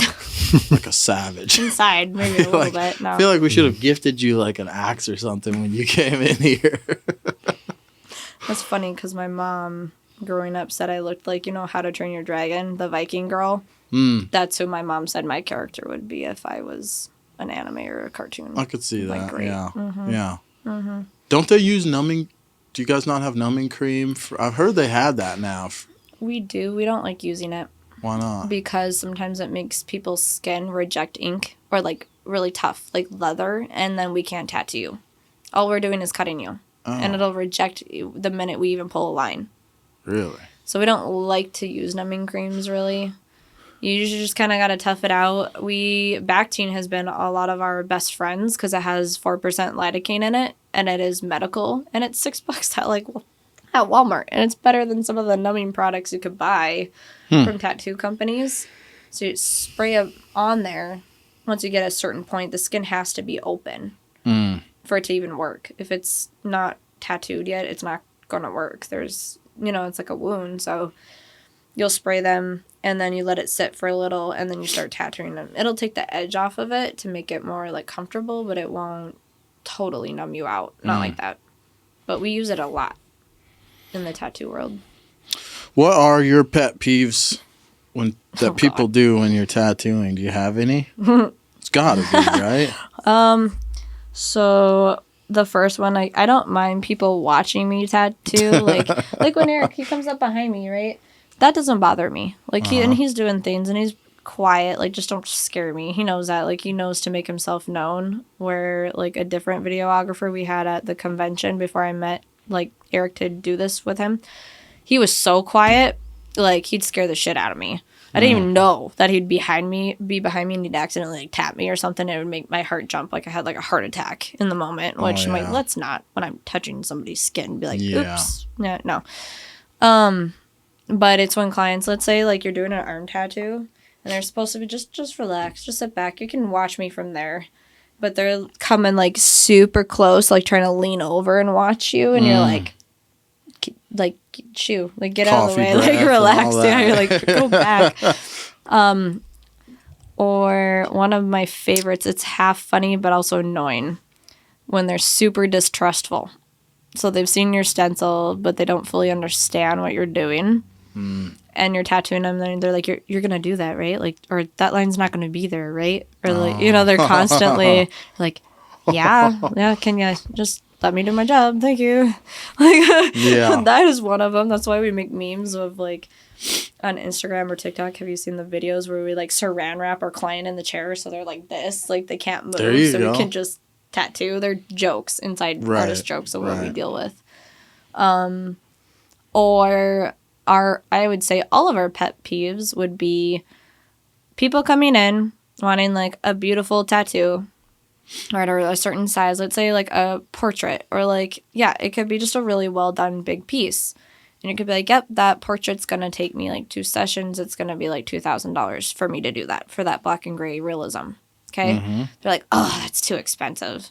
So they go somewhere else, get a really cheap version shit tattoo, and then they come back to you because now they're unhappy, but now it's going to you have to charge them almost $4,000 just to fix it or cover it up. Yeah. Like that kind of issue. It's like they want that work or that like beautiful, like what they see, and they want that, but they don't want to pay the price to get it. Sure. They want like the cheap deal. They want the beautiful work with a cheap price, and you're like, no, it's like that's not how that works. It's like going to a cheap mechanic. Right, like, and that too, it's like, you wouldn't want a mechanic that has no experience, never went to a mechanic, anything, training, school, nothing, working on your car, would you? Right. But you do it for cheap, and then you wonder why your car's fucked up even worse, or like totally maybe to the ground, and they literally can't fix it. They just made it 10 times worse than it was. Like, why? That doesn't make any sense. People are cheap. That don't make no sense. Trying to save a buck. But that makes no sense. Or you wouldn't want somebody doing surgery on you. No. That never went to school, right? To learn how to do those, or know what artery to do, or how to mess with your heart, or whatever it could be. Right. Would you want somebody that didn't do anything, like no training, no nothing, doing your surgery? No. No, exactly. So why do you want to do that with your tattoos? Yeah, I don't get it. I feel like I would try to go to the best tattoo person to get tattoos done. Yeah, well, and don't get me wrong, like, we start somewhere, but that's what an apprenticeship is for. That's why when people come in, you are supposed to be like, I'm an apprentice. I've only been tattooing whatever, how many year, 2 years, or wherever your mentor said, like, okay, you're allowed to do something this big, or like script and that is it, or just solid black and that's what you're allowed to do. Like, you're supposed to tell them that. So if people are like, sure, I'll let you get experience, I'll let you tattoo me, they're acknowledging that you have not been tattooing very long and you might fuck this up. Yeah. But that's what your mentor then is there for. So if you do mess up, they can come in and help you fix it. Yeah. Because they know how to fix it. You don't yet, maybe. Like cover-ups. That's what they're there for. Yeah. So the ones that don't do those things, they get in a position then sitting and go, let's say they don't have a mentor, they aren't apprenticing, they're not doing any of that, they're just winging it. They're starting up and saying, you know what, I'm just going to do this, I just want the money, right? They get in that situation, like maybe the stencil disappeared. You don't know how to freehand, or a cover-up, you don't know how to do it, or whatever. You're messing up and you don't know how to fix it. Now you have no one to ask. You're stuck there. You're going to have a really angry person at you, and you're going to be angry at yourself because you literally have no idea how to fix it or what to do. Plenty of times we have seen that. Plenty. I can imagine. How easy is it for you to spot a crappy tattoo? I'm like a mile away now. Skis, you want to show A mile away. some of your tattoos? He's got good ones, right? What do you think? I've noticed those right away, and I actually thought those were pretty decent. You know, and I have seen some. I have seen some, and like we're more critical though, because the longer we tattoo, like we can tell, oh, that person may be tattooed for like 3 years, so really it's not that bad of a tattoo, you know. But then you can tell those that have tattooed like my mentor for years, and you're like, damn, that is so clean. Like you barely even see a flaw in it. At least you feel that way. Like every tattoo has like maybe something. What flaws are you looking for? Like blowouts, stopping points, crappy shading, or like not a smooth, like in gray work, like not smooth gray wash. You know, beginners, it's a little wishy-washy or like too saturated. It's not like a smooth look to it where it flows nice. So we can tell. Or it's like a signature. Like if someone comes to Dickinson from here, I'm like, oh, I know who did that tattoo from Bismarck, because I can tell their work, and it's like a hand stroke, just like anybody, like a signature. You know that's them. That's once you start learning and becoming friends with other artists and watching them and their work, you're like, oh yeah, hey, I know, yeah, you got that by this person. They're like, you knew that? You're like, yeah, I can tell just by how they did their tattoo or the lines. Do you watch on your social media or follow a lot of like really good, like the more famous tattoo people and watch their work? Yeah, we do. In their podcasts, they actually have like a podcast show with bigger like tattoo artists. We do listen to them, and some of it's funny, and they can be so raw, and we're laughing because it's harsh sometimes, but that's reality. That's that like backbone of all the years of dealing with it. And we do follow even each other. It's kind of like a support thing. It's not always to be nosy. Sometimes it's also to see like how somebody is building. Like they're watching them get good, you know, because we all start somewhere. Or maybe because you really like that other artist's style, and you as another artist want to get their work because you just want something from them because you like what they can do, and that's not something that you do. Right. So we do that. A lot of us do. Yeah, some of those people I've looked them up. You can't even tell it's. I don't know. It's hard to explain. You can't tell it's a tattoo. It looks like a picture on someone. Yep. It's very weird. Even like the details. Like I saw one. I think it was Kobe Bryant on a guy. Like he even like had the sweat on him and everything like that. Yes. It's like in 3D almost. It was so weird to see. And it's not just like, okay, Ink Masters is like a big, well-known show, right, with really good artists from everywhere. Yeah. But I've seen people, they're not even Ink Masters. They're like underground, and they might even be better than some of those Ink Masters on there. They're just not on the show. You know, not everybody feels like they have to be on a TV show or those kind of things to get your name out. And they don't. Their work speaks it for themselves. Sure. Not saying Ink Masters is bad. It's not. It's cool, but it's more like dramatized. Like it's fun listening to them offset the reality of what they felt. Like, oh God, I had to do that in 6 hours. I didn't get any of this detail in there because I didn't have enough time. And they got voted off because they're like, shit, I put too much in there for that amount of space. It's a lot of pressure. So no thank you. Like I wouldn't want to be on that show. Because one, I'm like, I probably would say something really stupid. Seen that happen, then that's forever on national TV. Or two, just the pressure, because I don't like to rush pieces. No, I don't want to tattoo somebody and have to squish it into a time frame. I just don't. So I've seen, like what you're talking about, artists that can do that they're just not up there, but they're well known even globally now at this point, maybe because of social media, other platforms. Yeah, or they did some famous person. Yep. Yeah, I get that. Anything you want to ask? I'm good, man. What?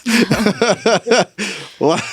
Nothing about tattoo stuff? You guys talk plenty. You're good. Oh, you getting you starting to hurt over there? Do you drink? I do. Yeah? Like I usually drink like whiskeys or vodkas or that kind of thing. I like my vanilla old fashions on ice. I don't know if I've ever had that one. That is a classic. Ouch, you're gonna hurt my soul. I'll try it.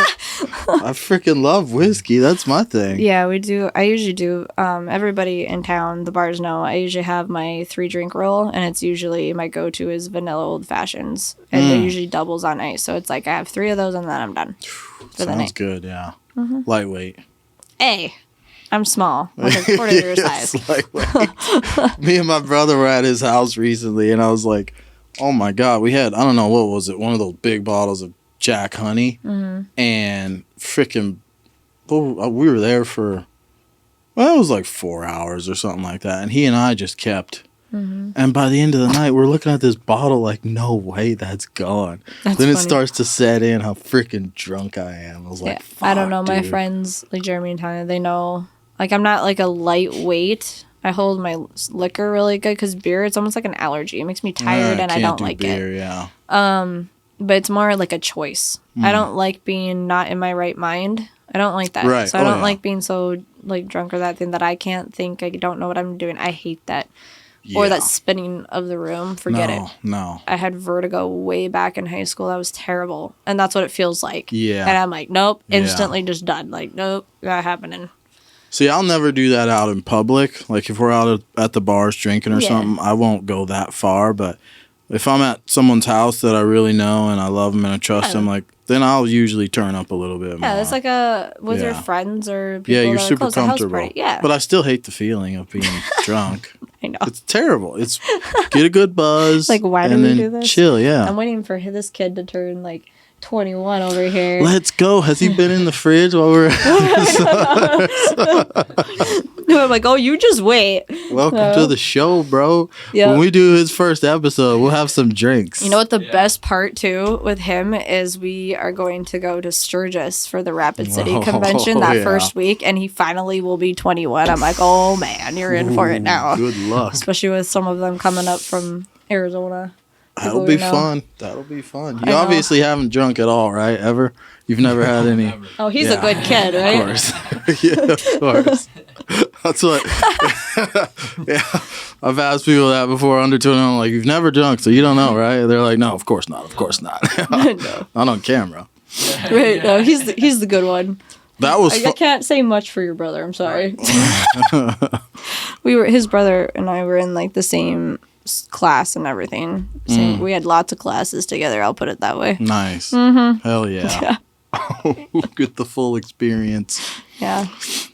So what's the future of your tattoo place gonna be? Do you have like a vision for it, or? I do. It's just hard to accomplish kind of in Dickinson. I feel like the population. Come on down. And the mindset, like, there's so many good artists that I've kind of made friends with. They would come out and guest spot. You know, not in the winter. They don't want to freeze their asses off. I really don't blame them.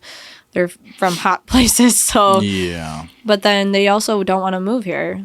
And I get it. It's a smaller town. It's a different vibe. It's a different way of kind of like thinking, and the culture for tattooing is so different. Sure. From where they're from. Like, where they're from, a lot of people, like, they don't even walk in a tattoo shop unless they know usually that they can drop, like, $1,000 or $2,000. You know? Yeah. Kind of thing. Yeah. And the population is so much bigger, so you get a lot more stuff. Like, you get different styles, you get more times to, like, express yourself. I love my Dickinson community. That's the only reason I've made it through, like, this, COVID, all that. I absolutely do love my clients. I would like to see my shop, though, be able to have, like 1 or 2 piercers. And, like, a shop family, again, because mine is not here. You know? It's nice to have that. It's hard always tattooing by yourself because you get a lot. Like, I love that. Like, you're not going to complain about work, right? Like, that's a good thing. But sometimes it's nice to be like, you know what? I don't like doing that style, or I'm just getting tired. I'm getting burnt out. Hey, can you pick this up? Right. It's like a team effort thing. So I would like to expand a little bit. Dickinson is also hard to find locations to do that because either they're way too expensive and they're new, like $3,000 a month just for the space to hold that, and they want you to remodel it, and they want you to put in the plumbing and sinks. 2 sinks is with the plumbing's like $10,000. You have to do all the drilling and drywalling and all that. Like, really? Sure. And pay them rent. Like, yeah. Or you have the spaces, they're just super old. They're just so old, and you can't have carpet, you know, so they're not to the codes that we now need. You know, you make them work, and Southwest has worked with a lot of us, you know, because they know that. What are you going to do? So that's a challenge in itself. You can't have carpet. You got to have hot, cold running sinks Why installed, no which you carpet? should. Huh? Why no carpet? Blood or spills. Oh. Because it won't come out. You can't clean it. Okay. Yeah. So yeah, carpet's like a no-no. Like you can have maybe like a tile, but I wouldn't even do that. I'd do more like a laminate or like a hardwood floor, something that is smooth that you can just clean. But those factors in these buildings are old. It's like even up here. I know some of them struggled with that. That's why when they found a really good spot, they kept it, and you just keep adding and like remodeling or making it into what you want over time, because it's hard, and it's hard to find good people to rent from. Not greedy renters, like reasonable renters. You know what I'm saying? Yeah. Like, and they don't just keep jacking the rent up on you and jacking the rent up on you. Yeah, that's a problem. Right. So they're actually like reasonable and they're good to you. So then you're good to them. That's hard to find too. Sure. Yep. Yeah. So it kind of sounds like a slow growth type of a thing, which is fine. Battle. How long have you been at the place you're at right now? So like a year. Because I was inside, and that sucks too. We all hate moving shop because stuff happens. A building gets sold, something gets sold, maybe you're renting out in, and now you have no choice. You're like, really? Great. Now I got to find another spot that might work. Yeah. I loved Carrie Decker. She owned Glitz. It was a salon, like a hair salon, but it had section walls, so that's why I could be in there. Everything was separated.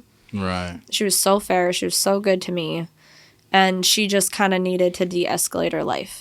She also was a nurse, you know, she had surgery, like, and then she took over that salon so her daughter could stay in there kind of thing. Oh, yeah. And she got tired. I get it. So she worked with all of us. She helped me even move my stuff out of there to this new location, bless her soul, you know. But it sucked because I'm like, now I got to move again. And you were so good to me, like, damn it. You know, like, you appreciate those things. And it was a decent building. It was nicely kept. It was a little bit newer. It looked clean. It looked nice in general. And the appearance for people coming inside from the outside, it looked welcoming. Like, okay, yeah, I would want to go in there. You know how some old buildings, you're like, I don't know. You're like looking on the outside. Like, I don't know about this place. And you walk in and you're like, oh, hey, cool. I was wrong. Like, this is awesome. Right. But at first you hesitated, right? I know. Because the outside you're like, I don't know about this. Yeah. That's kind of how it is in Dickinson. That's kind of what we deal with. It's like you want it to look good and like be welcoming, but our buildings are so old. You make do with what you got. Sure. So at least I love my community for that. They're more forgiving on those things because they know. Like you go in a big city, they're gonna be like, wait, are we in the hood? Like I don't know if we should be down here getting a tattoo. Are we safe? Are we good? Right? You sure this is sanitary? Like it starts getting to kind of things like that sometimes. It's like coming here to the studio. We're cool, bro. We're cool, man. Yeah, we pulled up and we're like, which building is it? We're like, is it that one? Nope, that's like a restaurant. Okay, it's got to be this one. I really wanted to get in that one they just put up next door. I'm going to look into that just to see because it's really cool. They just finished it out. I don't know what exactly it is, though. But, yeah. If I get any tattoos, more than likely it's going to end up being like some alien stuff or some Egyptian shit or like I really like. Can we see that one you just did? He got that like it's almost like it's a just new kind blackout. It's just kind of random. I'm not taking care of as good as I'm supposed to be. But, exposing it, naughty. Just kidding. Yeah, no fresh shit. tattoo. It's okay. I really like that though. Something not necessarily meaning or anything, but just looks cool. Like, and that's kind of like part of the like what you got. I love that, or the new marbling tattoos. That's kind of what this is. It's like a grudge. I don't know. There's not really even like a name. They're coming out with more stuff like that. Yeah. Or there's one artist I follow. She basically makes like inkjet stencil. It's like a liquid form of stenciling paper ink. She puts it in a cup, she takes a paintbrush, and she paints on her clients with the paintbrush, and then she tattoos them. It's cool. Whoa. Yes. And they're all like color pieces for the most part, but they turn out so unique, and because a paintbrush, it just kind of goes where it goes, and then she just tattoos them. For some reason, when you said that, I was thinking about like a paintbrush for a house, like those big ones. Oh, no, like ours paintbrush. Like a little one, yeah. I mean, I've seen like, what? a little one. I've seen somebody do that, yeah. Yeah. Huh. That's pretty we cool. get a little weirder creative. There's tricks and stuff that artists are doing just because it looks cool. Yeah. I'm sure there's plenty. Do you have any hobbies outside of you go mountain biking or camping or? Well, I want to do more camping. I didn't get to this last summer, the last 2 years, really. Kind of just more like survival mode and working. Sure. And kids. But, like, I like traveling. Me and the kids went to Keystone, like Rapid City in Keystone this past summer. So we did, like, the Tiki Water Park. And they got to, see reptile gardens. So I like doing things like that with my kids or without. I don't mind traveling alone. Like, I went to Orlando last springish, actually. Like, I think it was March, April. I went down to get my pocket bully. That's what I did. That's why I flew down there, to bring back a dog originally. Nice. But I liked it. I liked traveling by myself. That sounds weird to people. Not to me. Like, but sometimes it's, like, peaceful. Like, you needed it. Yeah. And you can just go off grid, like, do whatever you want to do. Like, I took a rental. I'm like, you know what? I want to go over here. So I drove an hour and a half over this way just to see this really cool park that reminded me of Europe. It had this beautiful fountain, like, huge. And I walked Roxy's her name, my pocket bully around there after I got her and died in the 120-degree weather with 80% humidity. I was, like, looking around at these women. I'm like, what do you do with your hair?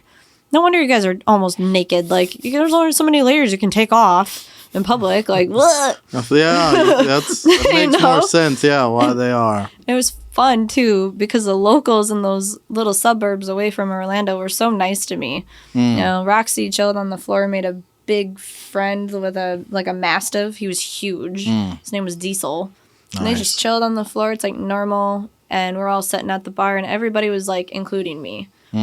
I must have intrigued them because they're like, where are you from? I'm like, North Dakota. They're like, yeah, you're not from here because you are so white. Yeah. I'm like, I know I look like a vampire, okay? Like, we're 8 months of the year where the sun don't shine, and I sit inside all the time. Yeah. But it was funny. Like, they're picking on me, like, and they're like, you might want to get, like, a little bit of a sunburn. You might blend in a little bit more, but. Are you one of the people who burns instead of tans? I burn first, and then I tan. Oh. My daughter is the lucky one. She gets that really pretty skin tone. She just tans. Yeah. So she's got blonde hair, blue eyes, and then she just tans. Nice. Yes. Hell yeah. Yep. You need like a shotgun when she gets older. Boys. Yeah, no shit, right? That's going to suck. But Florida was great. That's cool. I'd go back. Everyone was really welcoming. And then just, bringing Roxy. But this time I'd want to go to like Daytona Beach and just chill. I like doing that. That sounds fun to me. I would definitely do that. Like I said, I'm introverted, so traveling by myself, that sounds like heaven. Sometimes it is. Yeah, because I'll play the same song over and over and over again in the car too, like shit like that. Yep. If you have somebody with you, you're like they don't want to hear it again, or they hate your music, or all this BS. I don't care. My shop playlist is a mixture of like everybody I've like ever met in my life and myself all into one. So it's the most random playlist ever, and he can tell you because he just sit there and listen to it, But yeah, I don't mind that, or like camping, kayaking. Oh yeah, kayaking is freaking awesome. We do that. Right. My parents had a lake house, so like. Once in high school, we moved out there right on the water. So you could sit outside in the summer and just fish off the backyard lay in the sun. Or me and my sisters, we would, as we got older, like get like a 24-pack of beer and go tie the kayaks or whatever, the boards together and just suntan and float all day. That was awesome. Man. Loved it. That's bringing back summer vibes. I can't wait till this summer we're going to do that. He just bought a boat now, so now we can go out and get on the boat, have a cigar and some whiskey. Tubing. I've never done wakeboarding. Tubing I used to do all the time. Wakeboarding is amazing. That's where you're not attached, right? You just try to ride the wave behind it, or do you hold the rope? You can hold the rope. Yeah. If you get really good, then you can let go. I will not get really good. You're going to eat it a few times. It's like hitting a brick wall at first. A little bit. Yeah. Sounds a lot funner than snowboarding. I've done snowboarding, and it's who wants to be bumbled up? Yeah. We used to do that too. I used to snowboard. I cannot ski though to save my life. So I love snowboarding skiing. was my thing. Are you good at it? At what, snowboarding? Snowboarding. I don't know about now. I used to do it all the time. That was like every winter when there was a bunch of snow back in high school, and then a little after. was up here. Mm-hmm. We're like, don't go down the bunny hill first. It's a curse. Someone's going to break an arm. Like, just don't. Just go for the big one. Oh, I did too many bunny hill trips when I first started, man. God damn Up here, I actually was snowboarding, and I had rented their snowboard this time.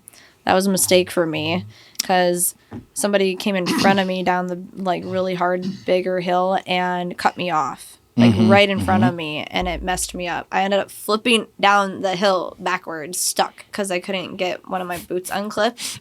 I thought I was going to I'm surprised I break my legs. And somebody else grabbed my coat, so I'd stop flipping down the hill. Jesus. I was so sore that next morning. I'm like, well, I didn't break anything, but I sure can't move. Like, your whole body just hurt. Yeah, that happens. Oh, yeah. That's why I'd rather do snowmobiling. Yeah. Last time we went, I gave my kid my snowboard because I hit my head that one time and I was done.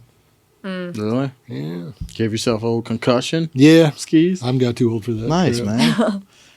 Yeah, it's not an old man's. Well, some old men, I guess it is, but it's not. Hey, only as old as you feel right now. You can keep up with it. Till you hit that tree going down the hill, you are.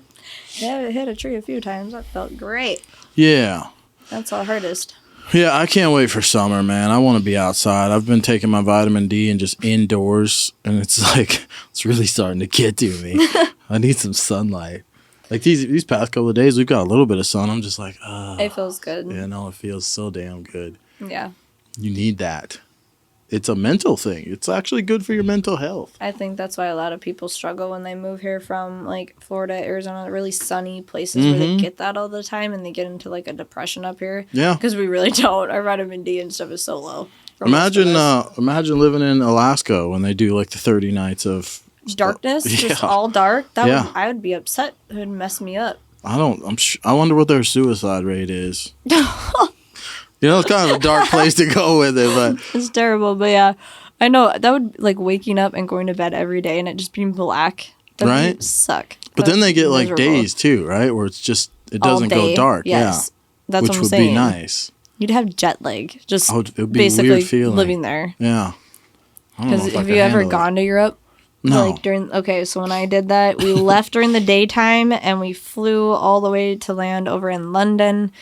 And that's when the Olympics were over there that year in 2012. But we left daytime, we got there daytime. I was just so jacked up for like a couple of days. Just your time clock was totally off. I heard you're supposed to go like run on a treadmill or something for 20 or 30 minutes and it'll like reset you. No, I don't know. We did not do that. Do some exercise. We all definitely slept in the London airport and everybody was looking all of us like, you Americans are sleeping on the floor. What's wrong with you? Like, we were like, we're so tired. Leave us alone. Yeah, if I ever did a Europe trip, I know the group I go with would be like, let's go get hammered right away. And then you'd really F yourself up. Germany. Their beer, they're fun people. Yeah. Mm-hmm. They are fun. London was really nice. If you're like a wilderness person or like that kind, Switzerland was beautiful. I got to go hiking up there in the Alps. God, it was beautiful. Awesome. It's like a dream. You know, it's like crisp air and enough to wear sometimes, depending on when you go, like a hoodie, like a heavy hoodie. Mm-hmm. But then there's snow and flowers popping out of the ground, and you're like, okay, well, that's a thing. Damn. And you just see all their house rooftops and like the clouds and everything. But whitewater rafting in that water there is freezing. Like you want to, yes, even with a wetsuit, you feel like they purposely dumped you in the water and you like can't move after 5 minutes. You're like, oh, this is terrible. But it's like, that's what the people with Titanic felt like. This is awful. Like you had like knives. It felt like knives shooting through like your ribs and your body turned red even with a suit on. And you're like, I can't move. Like they had to get to you towards the end. Like you just end up floating down the river in all this chaos because you can't move. They get to the raft and then they pull each one of you out. They do that so you understand how cold the water really is. And I'm like, that sucked. You know, like the rest of it's fun, but that was terrible. Yeah. You know? Imagine being on the Titanic like that when it went down. That water, Didn't they make like Titanic 2 now? Like a rebuild? Oh, the actual boat? Yes. Didn't they just complete it too? I think so. I heard about it a while Not getting ago. on it, sorry. I think that one's cursed from the Come first on, one. we got GPS now and stuff. No. we can see icebergs. Right. I wouldn't tempt They it. better have built that better. Like, feel where like it can it's bend, fate. you know? I feel like it's fate now with those boats. Just like the submersible that went down to look, that one sunk, and it's a wreckage near the Titanic now. What? I don't know about Yeah. that. If they're gonna build a boat or cruise ships that big, they should do what they used to do. Way in ancient times, they built like that center circle kind of, so the water it would like kind of bend in the middle to give it a little bit of give during storms or waves, so the boat wouldn't go like snap in half like that. They should take the Titanic and do iceberg tours with it. Oh no, The Titanic too. That would be so terrible. hilarious. It's like the dark sense of humor is so bad right now. Hey, if you bought a ticket, you deserve everything that's coming to you. It'll be fine. It's not gonna sink. I'm not gonna test it. I don't know. No, I'll take a plane. And not not like gonna lie. that. Yeah. I think it's just like Dickinson or St. Joseph's Hospital. That thing is cursed from day one. I don't know if you guys saw that TikTok or that Vine that like came out basically the history on it, like the old history. Like all the nuns that were there, they all died. They all got sickly death and everything. From day one, that hospital was like cursed. It's haunted. Yes. And the old man they talked about in that video, I would see him as a child because my mom worked in St. Joseph Hospital. He's an old farmer. You would see him, and that's exactly what he would say is like, I'm going to go home. He was always there. He always did the same thing. He'd pop up randomly around that hospital on different levels, and you would see him. Some of the nurses had seen him. My mom had seen him. Like, it was like, it's like one of those things you feel like their soul's like trapped there. But as a little girl, because I'd run around and play waiting for my mom sometimes, I think it's a hospital. People, you heard about this? Sick, living, dying. Go run around the hospital in the dark? No. Come on, bro. No, I won't. Yeah. The nurses that used to work there, they could tell you some stories. Definitely. Ooh, I bet. Mm-hmm. Yeah, you won't catch me there. Hey, I mean, they put a church in there. You never know. Might scare them away now. I don't know. What kind of church is it? I have no idea. I'm pretty sure it's probably like the a Church of Baptist Satan. church or something. Yeah, no thanks. They had that Nerf zone in there too, and I was like, I don't know. Depends on what area you put it in. Which floor did you put it on? Because there's one I'm not going on there. Yes. It's the one they closed first. Yeah. I'll stay away. I don't do nonsense like that. Eric's like, no. He's like, no. I listen to the stories. I don't go though. That's how you get views on TikTok, bro. You gotta film that stuff and get in there. Yeah, that's the thumbnail. Yeah. Oh my god, with a ghost Eric, in the he's back. gonna pick up on one of them with your camera and see it later in his video and be like, ah! I don't want to see It's gonna be like, we are not going back there. I see it. It's right there. I'll bring some sage in here. Yeah, we've done over 3 hours. Wow. Yeah. At this show. This is nuts, man. Do you have a website? I just have my You want right to plug now. The Facebook business page is under Creative Insight. I got my Instagram, and I'm working with Better Business Bureau just to make a website where like everything just goes into one spot at this point. Yeah. Because like messages, like different platforms, email, phone, it gets to be a lot. So I'm trying to get everybody to go to just one area. And then they can see work, they can see what's going on, they can upload like their ID and their forms all in one place. Again, if you're not 18, you can't even go past that to get a tattoo. Sure. Gotta be 18. So we've been working on that with Better Business Bureau. It takes them a minute. I'm sure, yeah. Yeah. That's awesome. Yep. Yeah, well, Skis, anything in closing? I know you're tapped out. tired. You didn't even say anything. He looks tired. You guys, no, it's for her to talk, not us. Yeah, I'm That's happy. the whole point for having her come on here. So. Right. Thank I you wanna hear for what she having has to me say. on. Yeah, was there anything else you wanted to share or talk about? Not I'm sure really. there's other things we didn't cover, but Oh, yeah, if you Definitely appreciate you coming down to do it. That's awesome. Yeah, of course. When I say something, like, I mean it. So, I mean, thanks for inviting me. I was, like, curious. I'm like, so why'd you pick me? Because I was like, there's so many other artists around. You know, good we're ones just up terrible here, about everything. getting people, though. Well, we've asked some people don't show up. You ask other people, they don't come, or they say they will, and they Yeah. Yeah, I get it. It's not for everybody. So. Yeah, life and nerves. But it's also more interesting to see like a woman's perspective on the tattoo shop versus a guy's, because there are a lot of guys out there that do it, right? Mm-hmm. So. Oh yeah, if they were around, I'd be like, if Travis was here, I'd be like, hey, what do you think? You know, because he's more brutally honest, honestly. You know, really. Or any of them that I'm friends with. You know, we have like that relationship is there. So sometimes they're like, hey, come on, come do this with me. Or you want to go here? You want to go to this convention too? Not from the same shop, but you're like friends. And they're like, yeah, I want to go with. Sure. We do that a lot.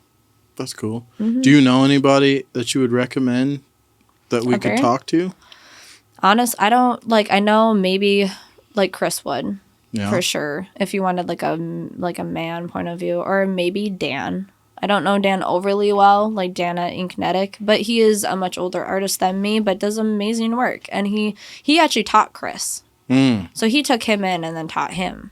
And then Chris, in a good way, branched off, like, you know, to do him and his wife's own thing. But they still all talk. Like, they did it in the right way. You know what I'm saying? Sure. So the support is there. So, like, Dan is, like, Chris's mentor.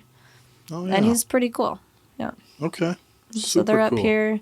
Alchemist, I'm not quite sure. They have some amazing artists, girls and guys. Their piercer there, she's a hoot. She does a great job, too. Like, I send a lot of people up here to get piercings from her.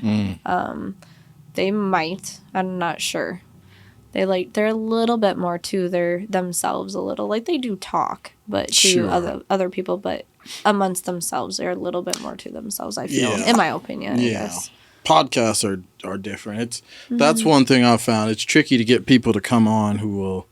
It's weird, you know. I mean, people are nervous and they're like, "Oh, I can't do it. I ain't got nothing to say. I'm not gonna." So you made it really comfortable, though. I think that's the thing. People feel like they're gonna be like really uncomfortable. Yeah. So kind of gotta get out of it if you can provide that.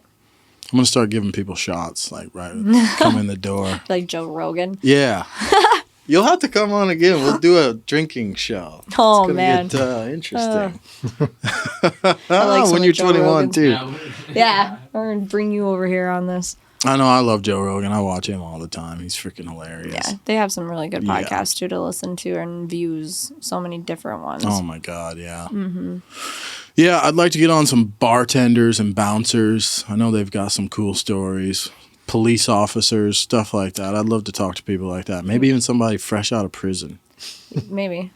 I mean, go ask the jail. You might be able to hook that up. Probably. I could go talk to the jail, I suppose. Yeah. Ones that they think can actually, be civil. A lot of them are. Sometimes they just did something dumb.